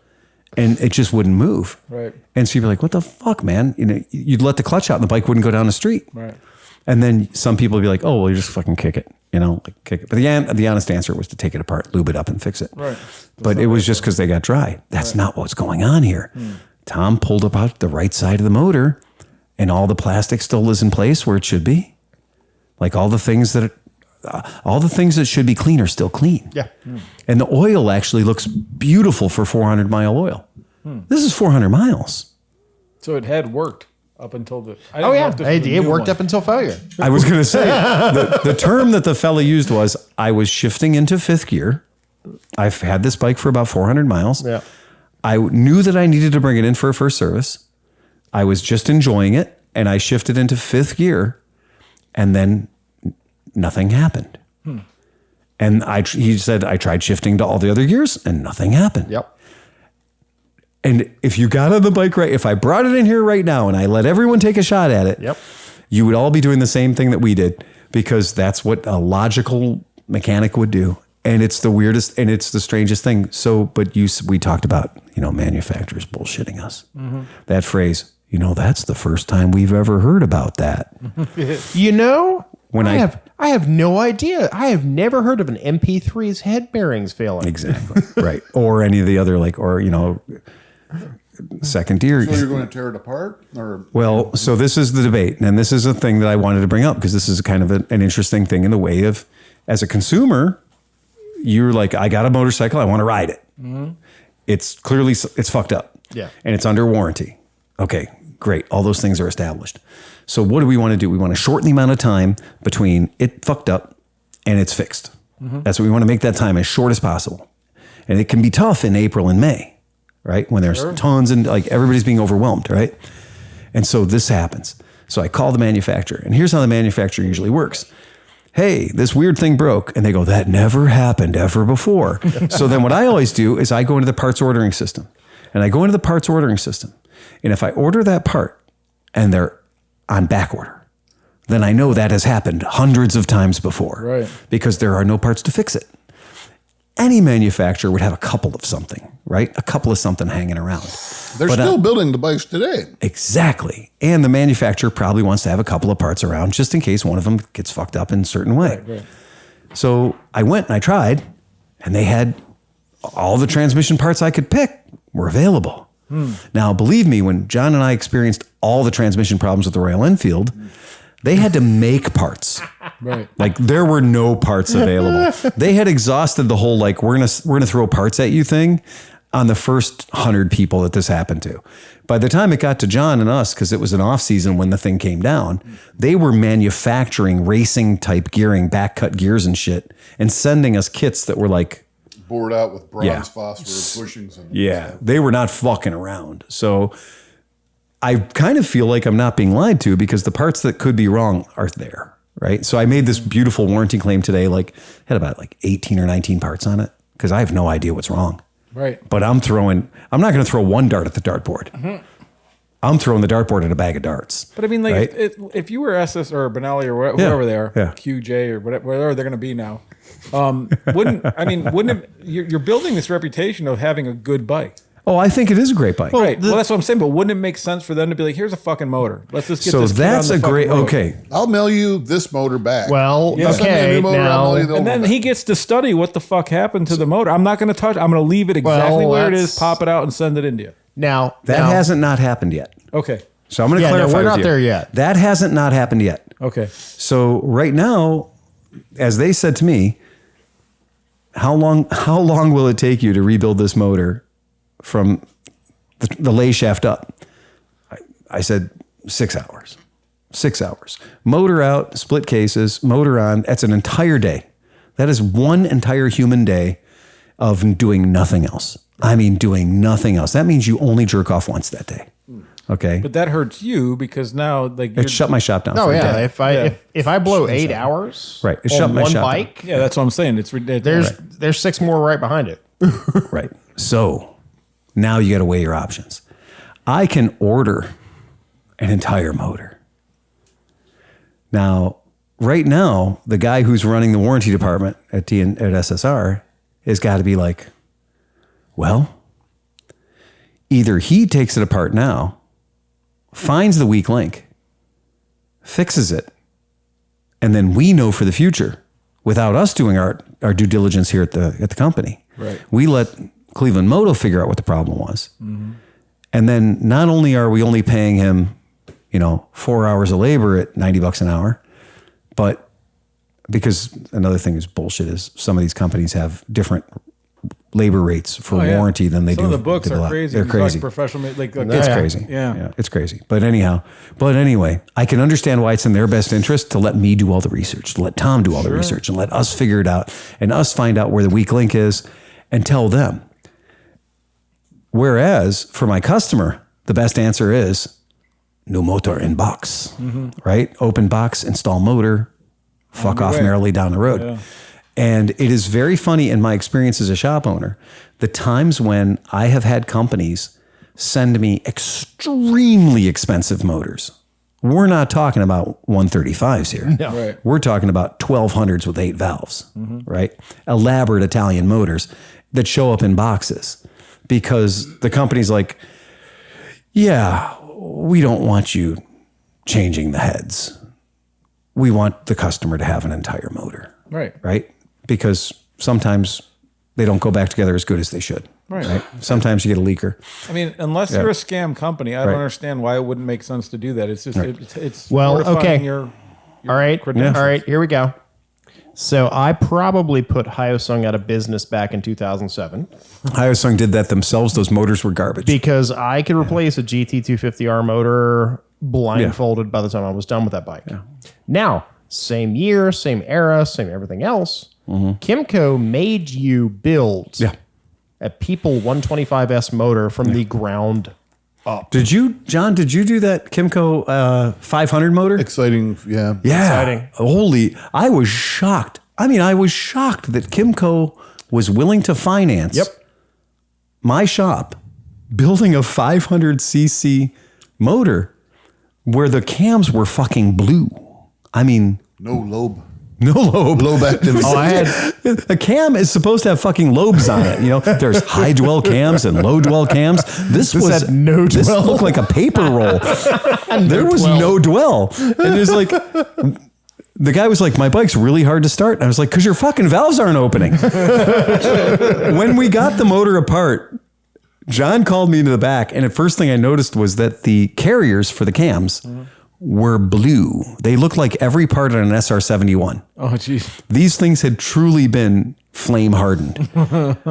But then John's like, no, Phil, you're looking at the wrong part. And John's running the cam, and there's no uppy downy, uppy downy, uppy downy, uppy downy. It's just smooth. And it was a super duper low profile racing cam. Yeah, right. High RPM, low profile. RPM, low profile. If there was, Low lift cam. it was a low lift cam. To use American math, if there was a 16-inch run out on those, I would have been shocked. They were so ground down. Could have just roughed it up a little bit and it might have ran better. They were so fucking terrible. But I was still shocked that Kimco sent us a bill of parts order that was like 300 pieces. So Why? on this line? Yeah. On this line, this 125 motor I rebuilt because the guy was going over the Crescent City connection. Balls out. But a 125S is a Chinese launches bike. a crank. Launches the crank. So I have to rebuild because cases and all. Yeah. This is not simple. This is everything. So I had to order every part in the book. So There are slightly more parts in a 500. I get it. Rebuilt. Now this is the best part. This is the best part of the story. You got to wait for it. So I rebuild the whole motor. Yeah. And then I put all of the parts on the shelf. Right. Like you do. Yeah. And then my boss, who was an idiot, Right. hires a kid. Yeah. Kind of help me out around the back Sure. shop. Right. Points to the shelf. This is your old boss or your new boss? I was going the, to say, yeah. the old boss. 3 bosses ago. So new my boss hasn't hired him a kid yet. old boss, the guy that helped open the Kimco genuine dealer in New Orleans. So wait, what parts were on the shelf? So there was an entire Kimco People 125S motor on the shelf that was, give or take, worth about $1,800. Oh my God, man. And he sends this kid back there to clean up the shop. Right. So the kid throws all the parts away. Just pitched them. Yeah, just pitched them. And then Kimco calls up and says, "Hey, where's that motor?" Right. Where's the motor? This company. There are companies that will absolutely. Did you get that, Chris? There are I got that one. There are companies that will absolutely. There are companies that will absolutely throw money where they've lost money a long time ago. Lost money 3 or 4 times over. This is one of those situations where I think that it would be in SSR's best interest. 1, get the customer on the road much faster. Oh yeah. 2, let me swap the motor. Think about the word of mouth. Yeah. Man, my bike, I had a problem. They said they never did. I got it back in 2 weeks with a brand new fucking motor. But you know what? Every Honda CBR had a crank failure. Yeah. And they didn't send out one new motor. Nope. They Every KTM ever has failed. Yeah, every head gasket on every small KTM motor has really been. I mean, it's been a problem for those 390s and all those little bikes. And that's a big job too. And for when a manufacturer says we're not going to send boxes, we're not going to send a motor, we want you to shut down your service department. Yeah. And that's why our friend who runs Sills, she had to shut down taking in customers' bikes because of all the 300s. the CBRs. Yeah. So she had to do all these CBRs, even bikes she didn't sell. Right, because she's the only Honda dealer in the area. Or whatever. There were a lot of, I can't mention their names, but there were some Honda dealers that kind of refused to do that or said, yeah, we'll get that. We're backed up right now, but we can get your CBR in here in about like 6 months or so. So they would go to her and she would be like, well, Honda says I got to do it. I got to do it. And she did so many of those. Her company did so many of those. But meanwhile, guys who had Gold Wings that bought Gold Wings from her that went in and maybe had like a pretty serious job. She's like, well, right now, these warranties, they're priority. You know, Honda's saying this is a recall. We got to get these bikes back on the road. Recalls have to happen fast. And she goes, it nearly cost me my business because it wasn't, here's a motor in a box. You can get the old motor out, new motor in pretty damn quick if you need to. It was instead motor out, tear the thing down to the fucking cranks and rebuild it. It's these companies get away with something. It's almost like they should have hired an outside mechanic and like, okay, hey, we need a booth at your shop. Yeah. We need a whip. Actually, especially maybe a Honda certified mechanic. That's what I'm saying. Right? like somebody who's specifically trained to do that and job. I could see them asking for a lift. Like, can we just get a lift and we'll I send think the guy any out. shop in America would do it. I think, And if he can do it in the 4 hours per book, he can do it. But then we would actually know it could happen. Right, but I mean, if that's I all would the- love to watch somebody do that in 4 hours. But if a guy, tell if you. that's all Yeah. he does, dude, you'd get down to 4 hours. I if you did agree. 50 you know, I agree. Yeah. if I had a good example. lot of coffee, and Phil knows how much coffee I can drink. Oh, he'd get you to Coke at that point. You'd be But ready to John go. was flying through those gearboxes. Yeah. And I mean, John had a Like, system I've got I did 5 in 1 week. in 1 week. I've got Buddy Kick. I did 5 in 1 week because I didn't talk into the microphone. Now I get to suck the microphone. I have Buddy Kick fuel pumps down to a freaking science. I can do these in no time. I get it. Do you know who Renee became our weapon one year at the shop? We discovered Renee's got really small hands. Oh God. One, it makes your dick look big, but more importantly, there were this certain particular bike that had a certain particular fuel tank problem, and the entire fuel tank had to be thrown in the garbage. So, and this was part of like the Ducati was having problems with gas tanks. Yep. Delaminating. They would swell. it, and other companies had the problem too. And Renee got to be so good at doing these fuel tanks. We did pretty good on those. I'm gonna say, like, by the end of the day, I think we were getting 4 hours a piece for those, and I think Renee can knock it out in about an hour and a half. Nice. And to see just 7 or 8 bikes lined up at a time, and Renee's back there. She had a hoist going up to the roof. Oh, and that's what that's for. so she'd lift the back of the bike up, change the tank, take all the bodywork off, change the fuel tank, get everything put back in, and Renee was knocking them out. Like, and that left our other mechanics to do all kinds of other stuff. Mm-hmm.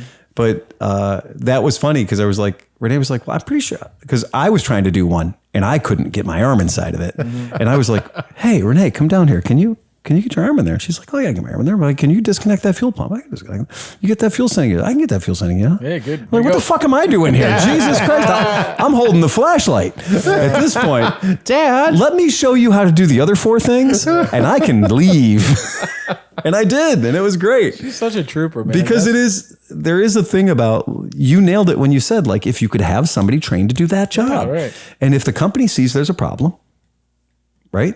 If the company says, oh shit, BMW had all kinds of final drive problems, obviously. Mm-hmm. Honda Goldwings had all kinds of fucking problems with the swing arm support, right?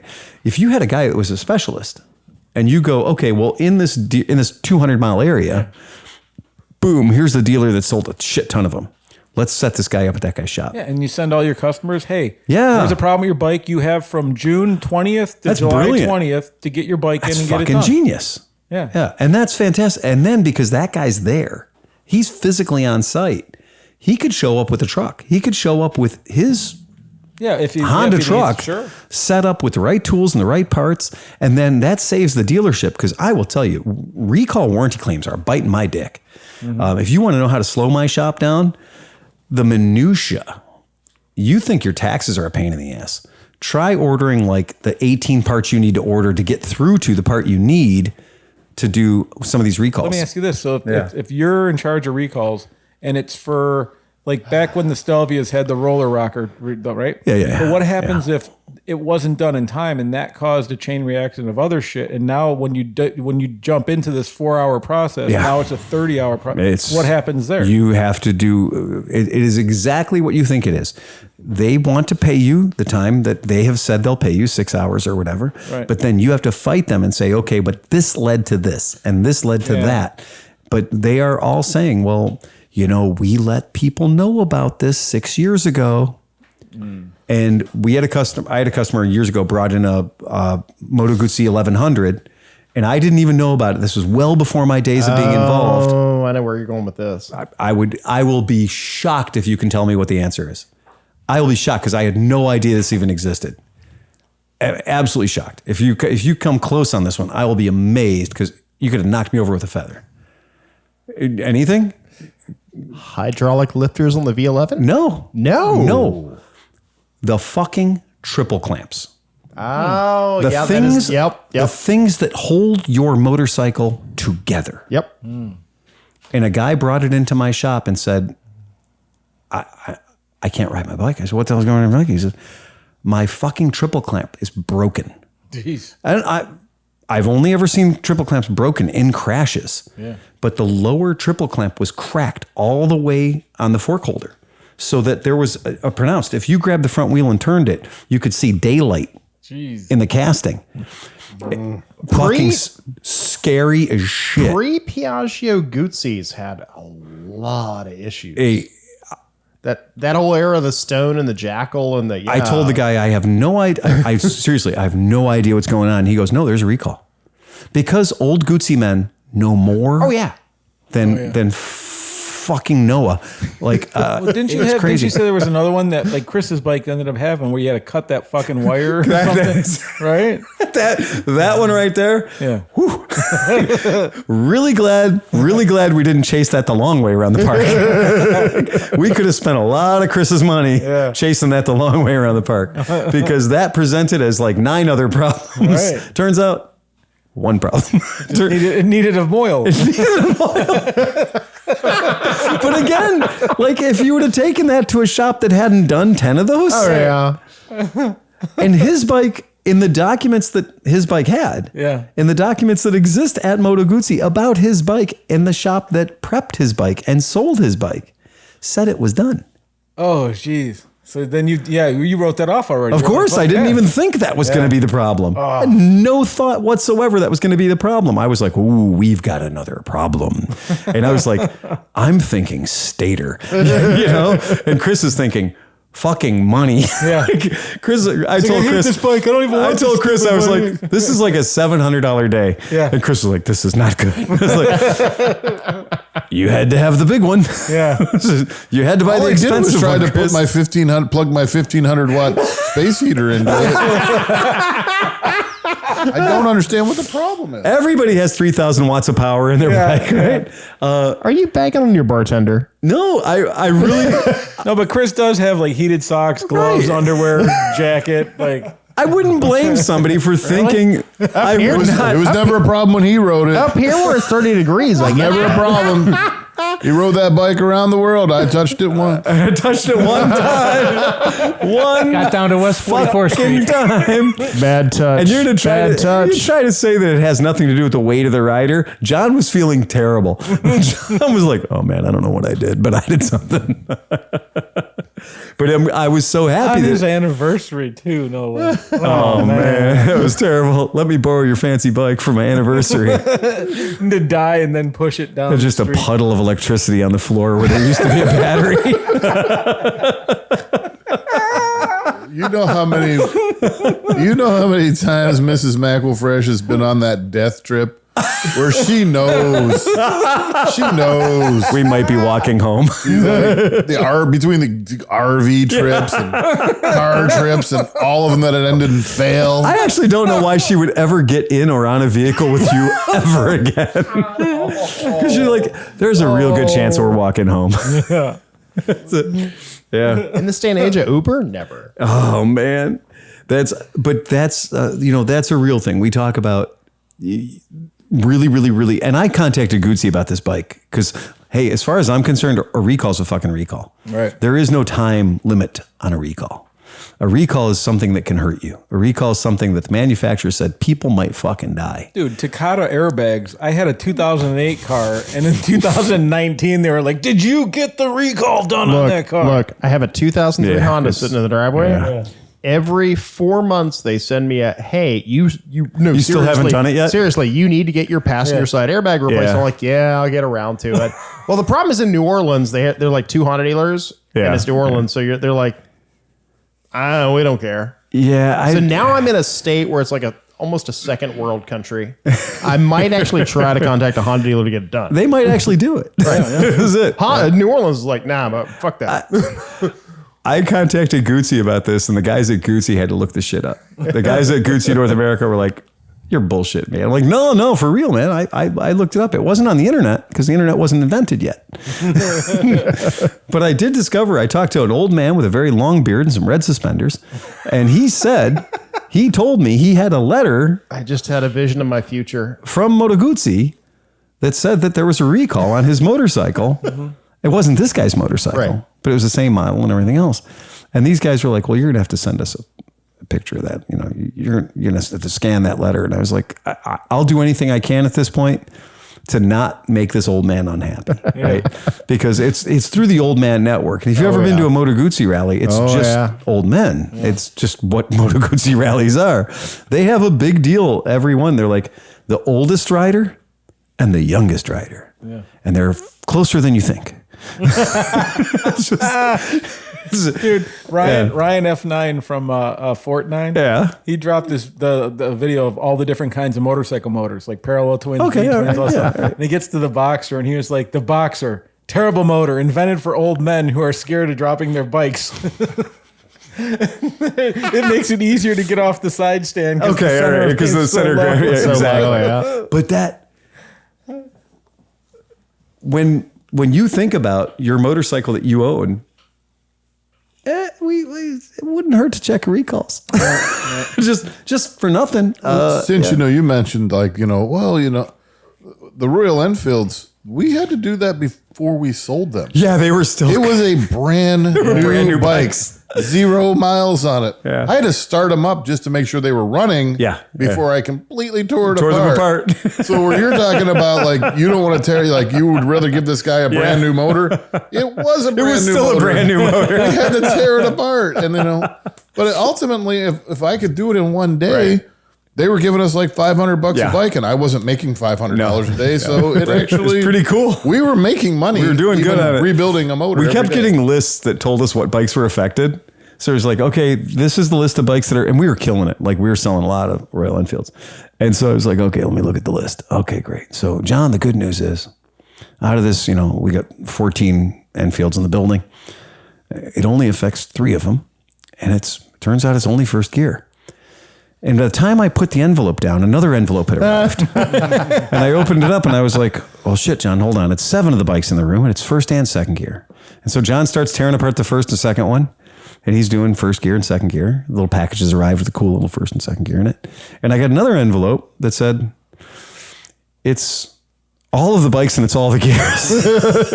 Then they sent us the kit and it was second, third, and fourth. I'm like, wait a second. John opens up the box and brings it in and he goes, am I supposed to put all these in? He's like, I think they just fucked up and sent us too much. Yeah. And then it turns out I called the home office and they're like, oh yeah, put them all in. We're not taking any chances. It turns out the problem was you were selling old Royal Enfields. You know what? These were the fuel injected ones. And they're still garbage. These were UCs. They're still garbage. And ultimately, I believe that problem was a windage problem that you could have been solved by drilling a hole. Yeah. The way that you have the crank and the way the way the case wrapped around the webs of the crank. Yeah. It didn't allow a straight line for to get up on the delay shaft. If you'd have just cut a hole in there and let some oil spray up onto it, it'd probably been fine. All right, everybody got your drinks ready? Get your drinks ready? I don't think it's appropriate in this situation. Okay. They went through and built a whole new motor. The fuel injected motor was a whole new motor. Yeah. And they only had it for like 3 years? They still have it right now. They still have the exact same motor? Right, because the new bikes are entirely different. Like they're an entirely different level of quality. We did not sell any of the old. Phil would have never sold the old AVLs. With the we only sold the new one. With the freaking the tampon oil filter. I do have to confess to one thing. And I don't know, you weren't with us. There was a thing called the Scottish Games. Yeah. And there's the Scottish Games Motorcycle Guild.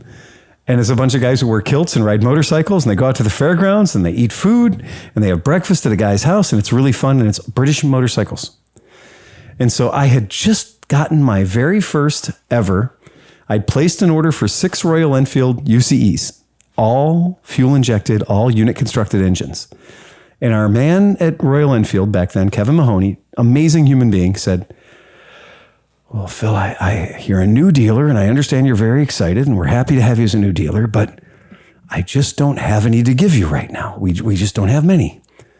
But I've got an actual beautiful white AVL, which is the old iron barreled, aluminum barrel. Like, it's the old one where you shift with this foot and things go all the way around the motor and then they shift on the other side, right? It's truly with a neutral finder. with a neutral finder, exactly. And then you still can't find neutral. And he goes, this will you'll at least then have a Royal Enfield on your floor for all these droves of customers that are coming in, because they did market the new 500 pretty heavily. And it was in all the magazines. So we had a lot of people coming in and wanting to see the product. So I said, I told you I didn't want any of those fucking motorcycles with the old shit, and didn't want them, and they were bad, and I won't do it. And also, I'm not going to work on them.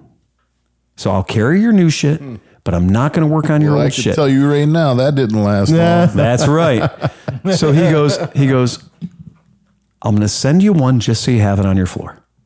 What color do you want? Do you want all black or do you want all white? Kick that old guy who wore shorts all the time in the nuts. Fucking sidecar, fucking AVL bullshit, fucking road. Oh, come on. I don't care how much money it costs. Just have your fucking schlep get out there and can't work out it in the shop because it's 90 degrees out and I'm laying on the fucking street changing the fucking. Fuck. John was so fucking angry. Okay, I took one old Enfield and I rode it to the Scottish Games. And so Dustin was riding a brand new UCE 500 Royal Enfield because they're fuel injection and they're reliable. So Dustin was riding one of those. And I figured I'll take one for the team. I'll ride the old Crunch and Ticker, right? But I thought it looked sexier anyway. So I got my kilt on and all that shit. And we're riding along. And we tried to do something that nobody's ever tried before. 60 miles an hour on a 500cc motorcycle. Yeah. And I was laid down on the fucking gas tank on this thing. And the noises it made were scary. Yep. And it made all that and it was a brand new bike, and we'd broken it in about 20 or 30 miles, changed the oil and put more oil in it. And then rebuilt the motor. And we drove it and going to the Scottish Games, Dustin kept looking over and he's like, let's go. And I was like, going. And he goes, let's go. And I was like, fucking going, dude. All the go. Right. I've got. There's no more go. She's pinned. Top gear, pinned. All she's got, 11 horsepower, right? Couldn't go anything over faster. 3,000 RPM. No. The valves are not returning by the speed. They're bouncing off the piston. They're not even getting close. Piston return valve closing. So how bad was that motor? That the motor that perpetually puked its guts out anytime an American tried to drive it at 80 miles an hour, which is the new 500 UCE motor, which is the last motor built in their old factory. And then they built a whole new factory to build those new fancy twins, the 650 twins. Now, those motors are much, much, much, much better. They still build. Tell Larry that. Larry won't believe you. But they still do build the 500 UCE motor that Chris had in his bike and that a lot of people have had. But we've also had a lot of people that went out and tried to ride it from Cleveland to Columbus. And then their bike developed a 1 liter of oil per 1,000 miles consumption after that. And so, they're just not built for that. They're built for having a family of 4 at 35 miles per hour, shifting at 1,200 RPM. I would have changed the sprockets immediately. Yes, immediately. None of those should have came to America with the gearing that they had. When the guy shows up on the old AVL that he didn't buy from us, we'll see you, Chris. Ciao. All right, later, Chris. When the guy showed up at our shop on that sidecar rig, and John was like, yeah, I know these motors intimately. John's like, I've rebuilt so many of these things, it's not a problem. And the guy shows up, I just need a herb. And then John gets out and he's like, what the fuck is this? External oil lines? What is this garbage? And I think that was your first AVL you had to work on. And what a piece of shit that is. It's just a garbage bike. Well, then there was that military one that had the shifter linkage because it's supposed to shift on the right, but we've got the linkage that goes all the way to the left, and it's all fucking sloppy as hell. So you can move the shifter 6 inches up and down. That was the second to last per unit, right? So that was the second to last per unit, was where it had literally linkage that went the whole way around the motor. So it was like a mousetrap situation where you'd push here, and a week later, the shift shaft would rotate. And John's not kidding. fucking awful. Yeah, it but you'd sounds awful. shift it from the shoulder. So you'd get your toe underneath it and you just pull your whole body up. The travel where your foot would start the travel was about 3.5 inches. Oh, that's beautiful. And it would move the shift shaft about 1/4 of an inch. The only time you could find neutral is when you wanted a gear. That was the guarantee. There was a neutral everywhere, in between every gear, except when you really wanted to stop and find a real neutral. A real neutral. And hit the neutral finder lever. It still didn't fucking work. The neutral finder lever was fantastic at putting the bike in third. What is a neutral finder lever? This is new to me. You don't know about So that? it was over right on. So it's over on this side. It goes into the transmission, and when you hit, it's an actual pedal that you can hit, and it's supposed to find neutral. It's supposed to put the bike in A neutral. lot Even of if you're in motorcycles fifth had gear? it. Whatever gear you're in. it's supposed to put you in neutral. I've never had a bike. Whatever that had gear that. you're in. What bikes have that? A lot of them had it. Yeah, me A neither. lot of them had it. So a lot of motorcycles have had the neutral finder. And it's not even that uncommon in British motorcycles. Our Velocette Viceroy scooter had a neutral finder. I've had a lot of bikes that had neutral finders. My Contessa NSU, Contessa Triumph had a neutral finder. Wow. So I'll pull it up. I'll throw it up on the screen so you guys can see it. And the neutral finder is in its... when it's working the way it's Yeah, I supposed thought you guys to were work. just being To funny. me, a neutral finder is an indicator of a not very well built transmission. I was going to say, I thought you guys were being slick, like a neutral finder's That's a foot. neutral finder. Okay. Oh my God. So that is a neutral finder. It's a So full-on straight-up lever. it's a full-on straight-up lever, right? And the neutral finder is a real thing. It exists, and on a lot of old British motorcycles that I've owned, they have a neutral finder, and it's Now I understand because I haven't owned a lot of old British motorcycles, so I have no idea. Does your Triumph have My that? 64 does not. his 64 does not. have that. Yeah, my 59 did. And I forget, Yeah. basically, that lever is on That lever's on the the right-hand side. shift drum. Yeah. And if you Yeah. push that lever, you see that nub sticking out below it? Yeah. It stops. And so it just rotates your shift drum, and then that stops, and Yep. it's supposed to stop in neutral. Yep. But then, like, these also have, the newer motors had a cassette style They did. transmission. Yeah. But I think these had a drum. I think all that is doing is just taking your shifter drum and turning it to the place where it's supposed to be neutral. Right. I think. No, that's Don't exactly quote what me. it is. That's I hate exactly it. how it works. I assure you that is exactly how it's supposed to work. And there is nothing magical about it. And it does, I mean, the idea is that it does work, you know. This No, is, it doesn't work. I mean, it didn't work on It any didn't work on those. Another one I ever experienced it work. I sort of made it work, but I wasn't happy right. with it. So yeah, that's the idea behind Oh, it. it lives behind the Right. Kickstarter? It just lives right there. Yep. It lives right there. That's where it is on the 350. So you're supposed to do it with your heel then, I take it. Yeah, you can do it. Yeah, you just reach up and give it a smoosh. Yep. Yeah, that's exactly right. The if it's in second, third, or fourth gear, you just literally hold the clutch and then push down on the neutral finder. So no matter what gear you're in, other than first, when you're pulling up to the red light, you pull the clutch in and you push your heel down on the neutral finder, and it goes right to neutral. Gotcha. Yep. And then you just start your climb through the gears again. And but you have to pull the clutch. Yeah. If you don't pull the clutch, it's not going to work. You get a lot of that See that right mechanical- there, though? Yeah. See how he just moved that thing? Yeah, It went, yeah. Right. That's the problem. That's the problem. because you have a set stop, yeah. and it doesn't.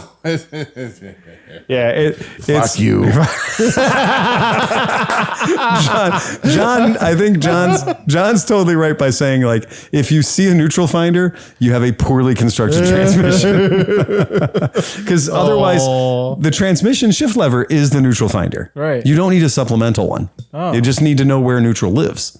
Right. Well, I mean, you're looking at what 40s There we era go. British technology that has been it's- manipulated Look for how well it's working. 70 Well, years. I was joking. I was going to be like, you can see all the blood coming out of his leg. Yeah, right. Yeah. That's it. But that is exactly how it works. And yeah, they're weird, but it's a functional thing. I had an old BSA that had it, and it was, and I was like, oh, what the hell's going on over here? And then I think it might have been a Zundat Bella I had. That I was counting the pedals that came up through the floor of the scooter. And I was like, there's one too many pedals. And I was like, what the fuck is going on here? That's way too short to be a Kickstarter. It's way too short to be anything else. And I got the owner's manuals out, and I was like, oh, it's the neutral locator. It's like, oh, that's pretty cool. Yeah, on a Zundap, German bike. So yeah, it's a thing. It happens. Those are real. That's cool. It's funny that Zundap is German. You know what I mean? Zundap? Yeah. Zundap? Well, no, Zundap? it sounds Indian to me, like Zundap. Oh, it does. Zundap. There's at Right. least what, 2 umlauts in the middle of it? It's just a word that's nothing but umlauts. It's just umlauts. Yeah, that's about it. Anybody else got anything else? No. Okay. The American National Motorcycle Museum is going to be going out of business. I think they're in Iowa, and they're going to auction off their entire museum. Wow. And that's a thing that might appeal to people that are into. Why would anybody have any reason to go to Iowa if they close down? Well, yeah, it's Probably pretty Is fucking. Pickerington still open, or did they close down? Pickerington. The AMA Museum. Yeah. Yeah, it's still there. Oh, yeah, it's thriving. Yeah. I thought there was something up with that. Okay. No, they're doing very well. Well, that's good. Yeah. It's not in Iowa, so people go visit. Right. So they are going to use. So this is happening, and they are going to be using Mecum to do it. So they'll be doing Mecum, and not for nothing, guys. Not to put too fine a point on it. This is an amazing museum. I've been to this thing. It is a rich, rich museum. If somebody wanted to buy, billionaires can't buy all the shit, right? I mean, Mecum's a little out of control on stuff Well, that's all why the time. they're drug dealers. It's crazy. It is just crazy, the stuff that's in here. I mean, there's... Can we use some Patreon money and buy a bike? Please. The board track display in the museum is crazy because they built a board track, like a segment of a board track. Mm-hmm. They laid it out the same way that they were built originally, with the boards standing on end. Yeah. And they did a beautiful job of kind of showing the history of how board trackers worked and what they did and everything else. They should auction that whole thing off in one piece. Including the bikes that are mounted on it. It's so cool. But Barber's got much the same thing in one of their corners too, where it's the boards step on so step. you can see that right there. It's banked and everything It's else. so interesting you should mention Barber, because my friend, who I was supposed to go with to Barber about 10 years ago, and I bought my tickets and everything and had my car loaded up in a trailer, and I was going to go to the swap meet. What? Only to find out that he got thrown in jail the night before trying to buy some crack down on the east side. What the fuck? I mean, And you know what happened today? I got out. Do you know what happened? Do you know what happened today? That motherfucker sent me pictures from Barber. No. No. He's like, I've been down here for a week. I mean, if you want, Is it right now? Yeah, no, he's racing Porsches. Oh. What the fuck? Oh, jail was good to him. Well, now he's selling crack. Now he's selling crack. He took the one piece of advice that he needed the most, which was leave Cleveland. Okay. All right. And when he left Cleveland, his life changed. Hey, man. wait. Attitudes and latitudes. Which is weird because And I had to New slowly Orleans in remind my him, life, I'm too. like- we were just talking about this. So I tried not to be, I wanted to just be like, yeah, it would have been nice to go, except you got fucking thrown in jail. I just said, yeah, I'd like to go there someday. What? And he said, oh, I thought you did. And I said, no, I didn't. Peggy wouldn't let me drive. She was afraid I would fall asleep. I didn't say anything about him being in jail. And then he came back. He's like, oh, yeah, right. I was in the slammer. I'm like, Well, yeah, I'm sure that the memory of you not going to Barber was not the first thing he remembers on the night he went to jail. The night he went to Well, I'm the first fucking person he called and wanted his fucking commissary fucking juiced and shit like that. Fuck him.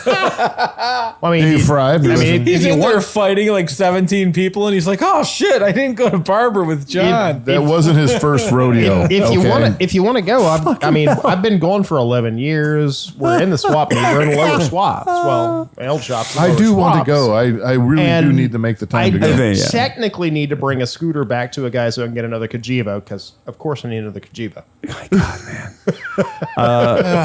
Point being, though, motherfucker. We can get you there. It's a great museum. So what time of year is Barber? October. Oh, all right. But there is the small bore, which is coming up in what, July? That's their attempt at trying to be Mid Ohio. Well, it's right? no. It's No, Groms and Cubs and like it is small bore. No, but that's what I'm little saying. stuff. Like they're trying to get I young actually, kids more interested I can in tell Barber, you right now, right? What's that? the small bore thing. They're trying to get Is younger small bore kids trying more to be interested into bar. No. Barber, Yeah. right? It's all Groms. It's all Groms shit like and that. stuff. Yeah, that's Daxes true. and- That's true. I do not want to go to Barber during the Vintage Motorcycle Festival at all. Okay, then you should go to small bore. I want to go sometime when it's not busy. the Vintage Motorcycle Festival. And I just want to go see the museum. Right. You want to go see the museum when it's not Because, assholes and well, elbows. I will just be upset. To be fair, the vintage days as of late have been kind of lax on the attendance. So Yeah, I will just be upset with their festival and their swap meet. it's kind of And then I'll be walking around in Alabama heat in October. that's true. And I'll say, I will have I don't want any part of that. When is small bore? I can completely feel you about like It will only be frustration. that whole thing about like, and this is how you're doing Mid-Ohio wrong. Like, oh, I see what you tried to do there, but you failed. Yeah. Right. Fail. Yes, you failed. You failed, and you failed. And I do get that. You just told people that they can't walk on grass. I can't live in that world. No. I can't live in that world. I'm sorry, John. Can you tone it down? Sir, your kickstand is off the grass and it's on the blacktop. Can you please move that kickstand, please? I'll be arrested. It is remarkable. Fuck you. I'm fucking doing a burnout. Give me another beer. So are you saying the Bourbon Fairy does not attend Barber? No. Oh no! Not if the Bourbon Fairy doesn't want a felony. Now I have to admit this. In Mid-Ohio, the Bourbon Fairy is totally appreciated. I will Barber. say this. No, Barber is all the old men. And if you are partying after 8 o'clock at night, I'm not kidding. If you're partying after 8 o'clock at night, they will call the sheriff. You'd be like when Snoopy goes on the beach and it's like no dogs. That's kind of like Barber is totally old men, and it is totally after 8 o'clock. You are quiet. Yeah, I'm going to say, for fun, I just pulled up an image of Barber. Just Google image, Barber Vintage Festival. yeah. And there is not a single picture of anything on fire. Anything. No. Nothing. No. No smoke whatsoever. Which is- smoke. Which is kind of a shame because Mr. Barber himself, he's actually a really cool guy. Like he loves burnouts, he loves doing crazy stuff. Everybody I have in heard all of stories. these pictures has their clothes on. But like Fucking if you insurance agents fucking ruin it, probably. the only person that has ever had his I'm gonna tell tales here. The only person that's ever had his clothes off at Barber, Yeah. Fire J.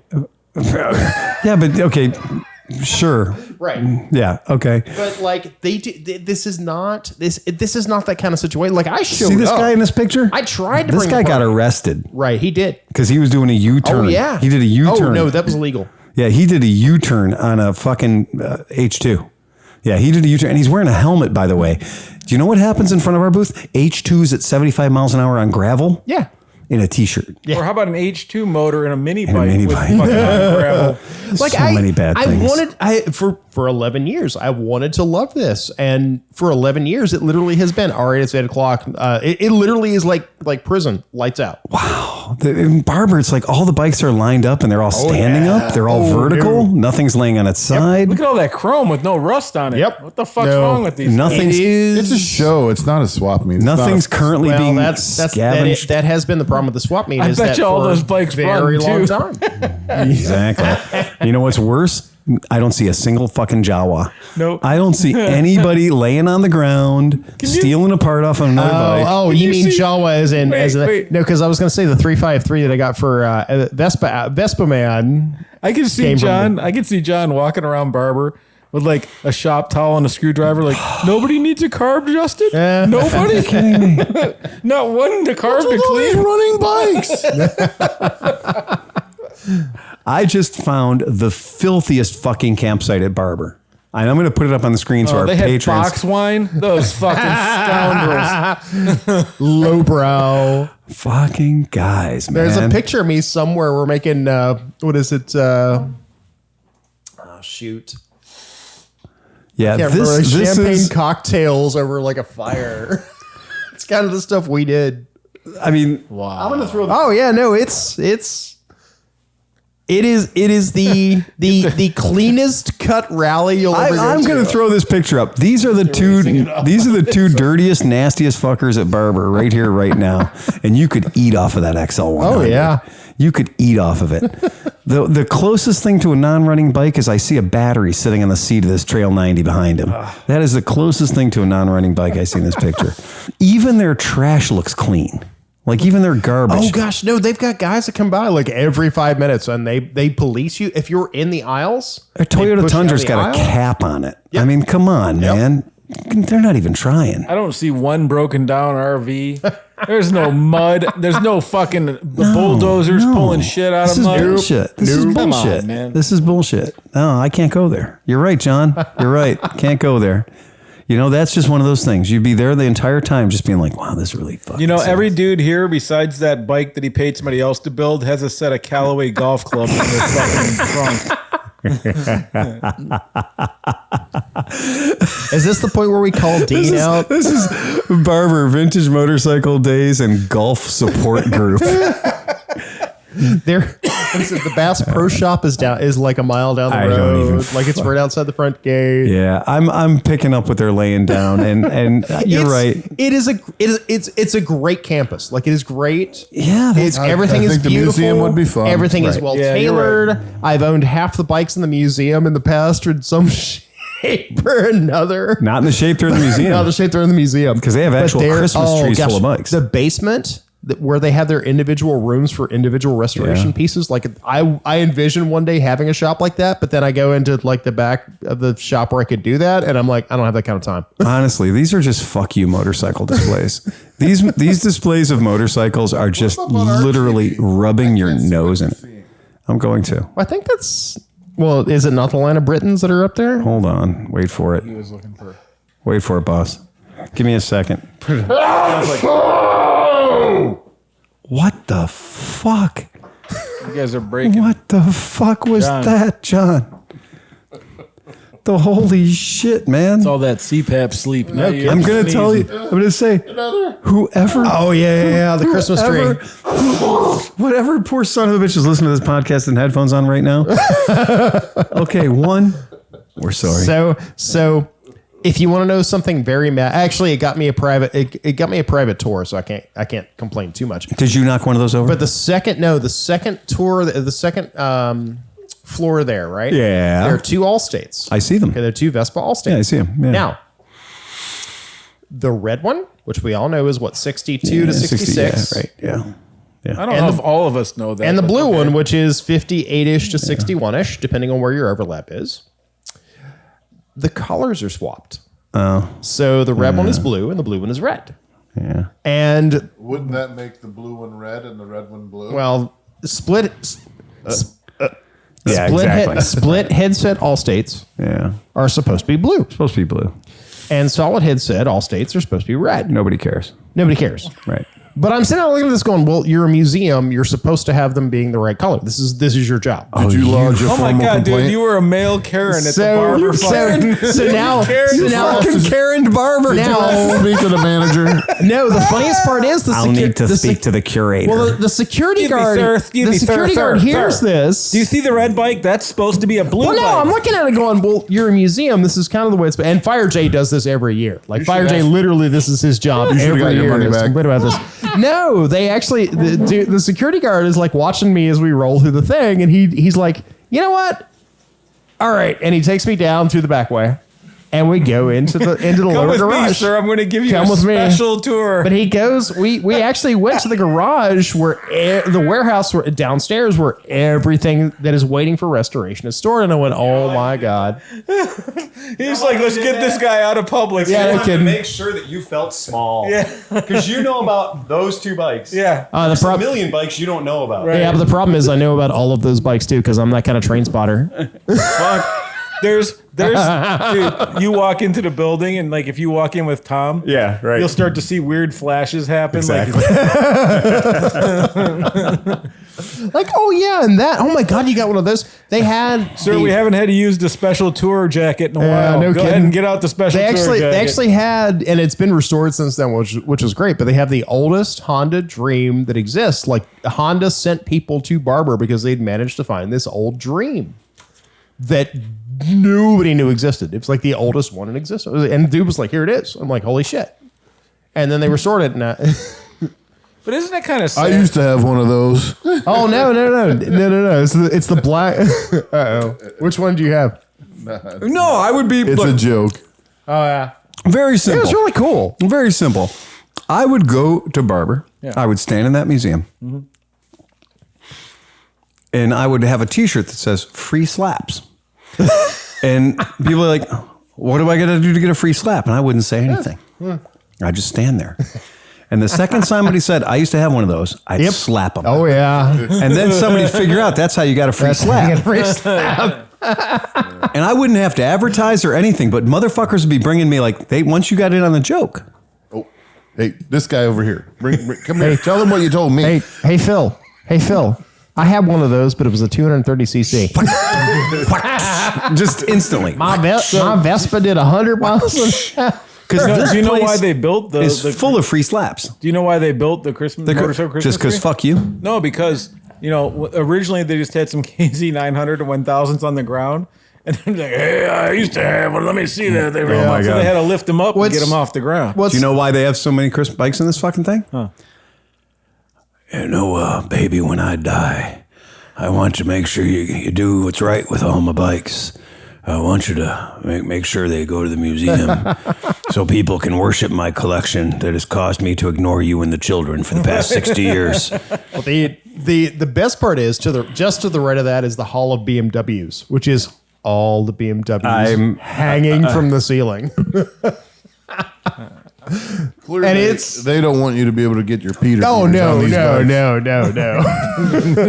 you can go ahead and touch it. Like they have the only Munk Mammoth that I've ever seen in my life, and like all of the BMWs. Yep. There's a place called Dofo Winery. DOFFO. It's a really weird name. Is it for a on winery. Dagobah? It's not on Dagobah. It's Dogo. It's outside of San Diego, and it's a winery, and it's run by a guy who's got a fucking collection of motorcycles. They serve beer. They serve food and they serve wine. I know because Renee and I got faced, right? Because we had some like Vespa Target Award or something. We had some Vespa Award, and they sent us to Dofo Winery, all expenses paid tour. And we turned it into a punk rock excursion. We hit like 4 punk rock shows in San Diego that same weekend on Vespa's money. Nice. But anyway, the Dofo motorcycle collection is mostly Ducatis, and they're legitimate collectors. But scattered around the property at Dofo, Moto Dofo, there are lots of motorcycles around the wine casks. Okay. Oh, interesting. Yeah. So, but the difference between Dofo, as you can pull it up there, the difference between Dofo and Barber is the people at Dofo are like, no, touch it. You should sit on it. Would you like some wine? Here, let's get you drunk and put you on Yes. rare Ducatis. And I swear to God. So what's funny about what I think is adorable about Dofo is, this guy that created the company has just got a thing for these Ducati jelly bean tanks and bevel drives and all this delicious shit. But then around the outside of his property, around the perimeter of his property, he'll just have like KZ 1000Ps with a spike going through them, weathering, just like out so you can sit on one. And while you're enjoying the nature and the whole deal. On a pike. On a pike. It's like a merry-go-round. Hundreds. And like under the awnings of the facilities, every place you go in Dofo are just more and more and more bikes where they're not supposed to be necessarily, because they're just like, well, what are you going to, you got to have that thing where we, squash the grapes. What are we going to do with the area underneath it?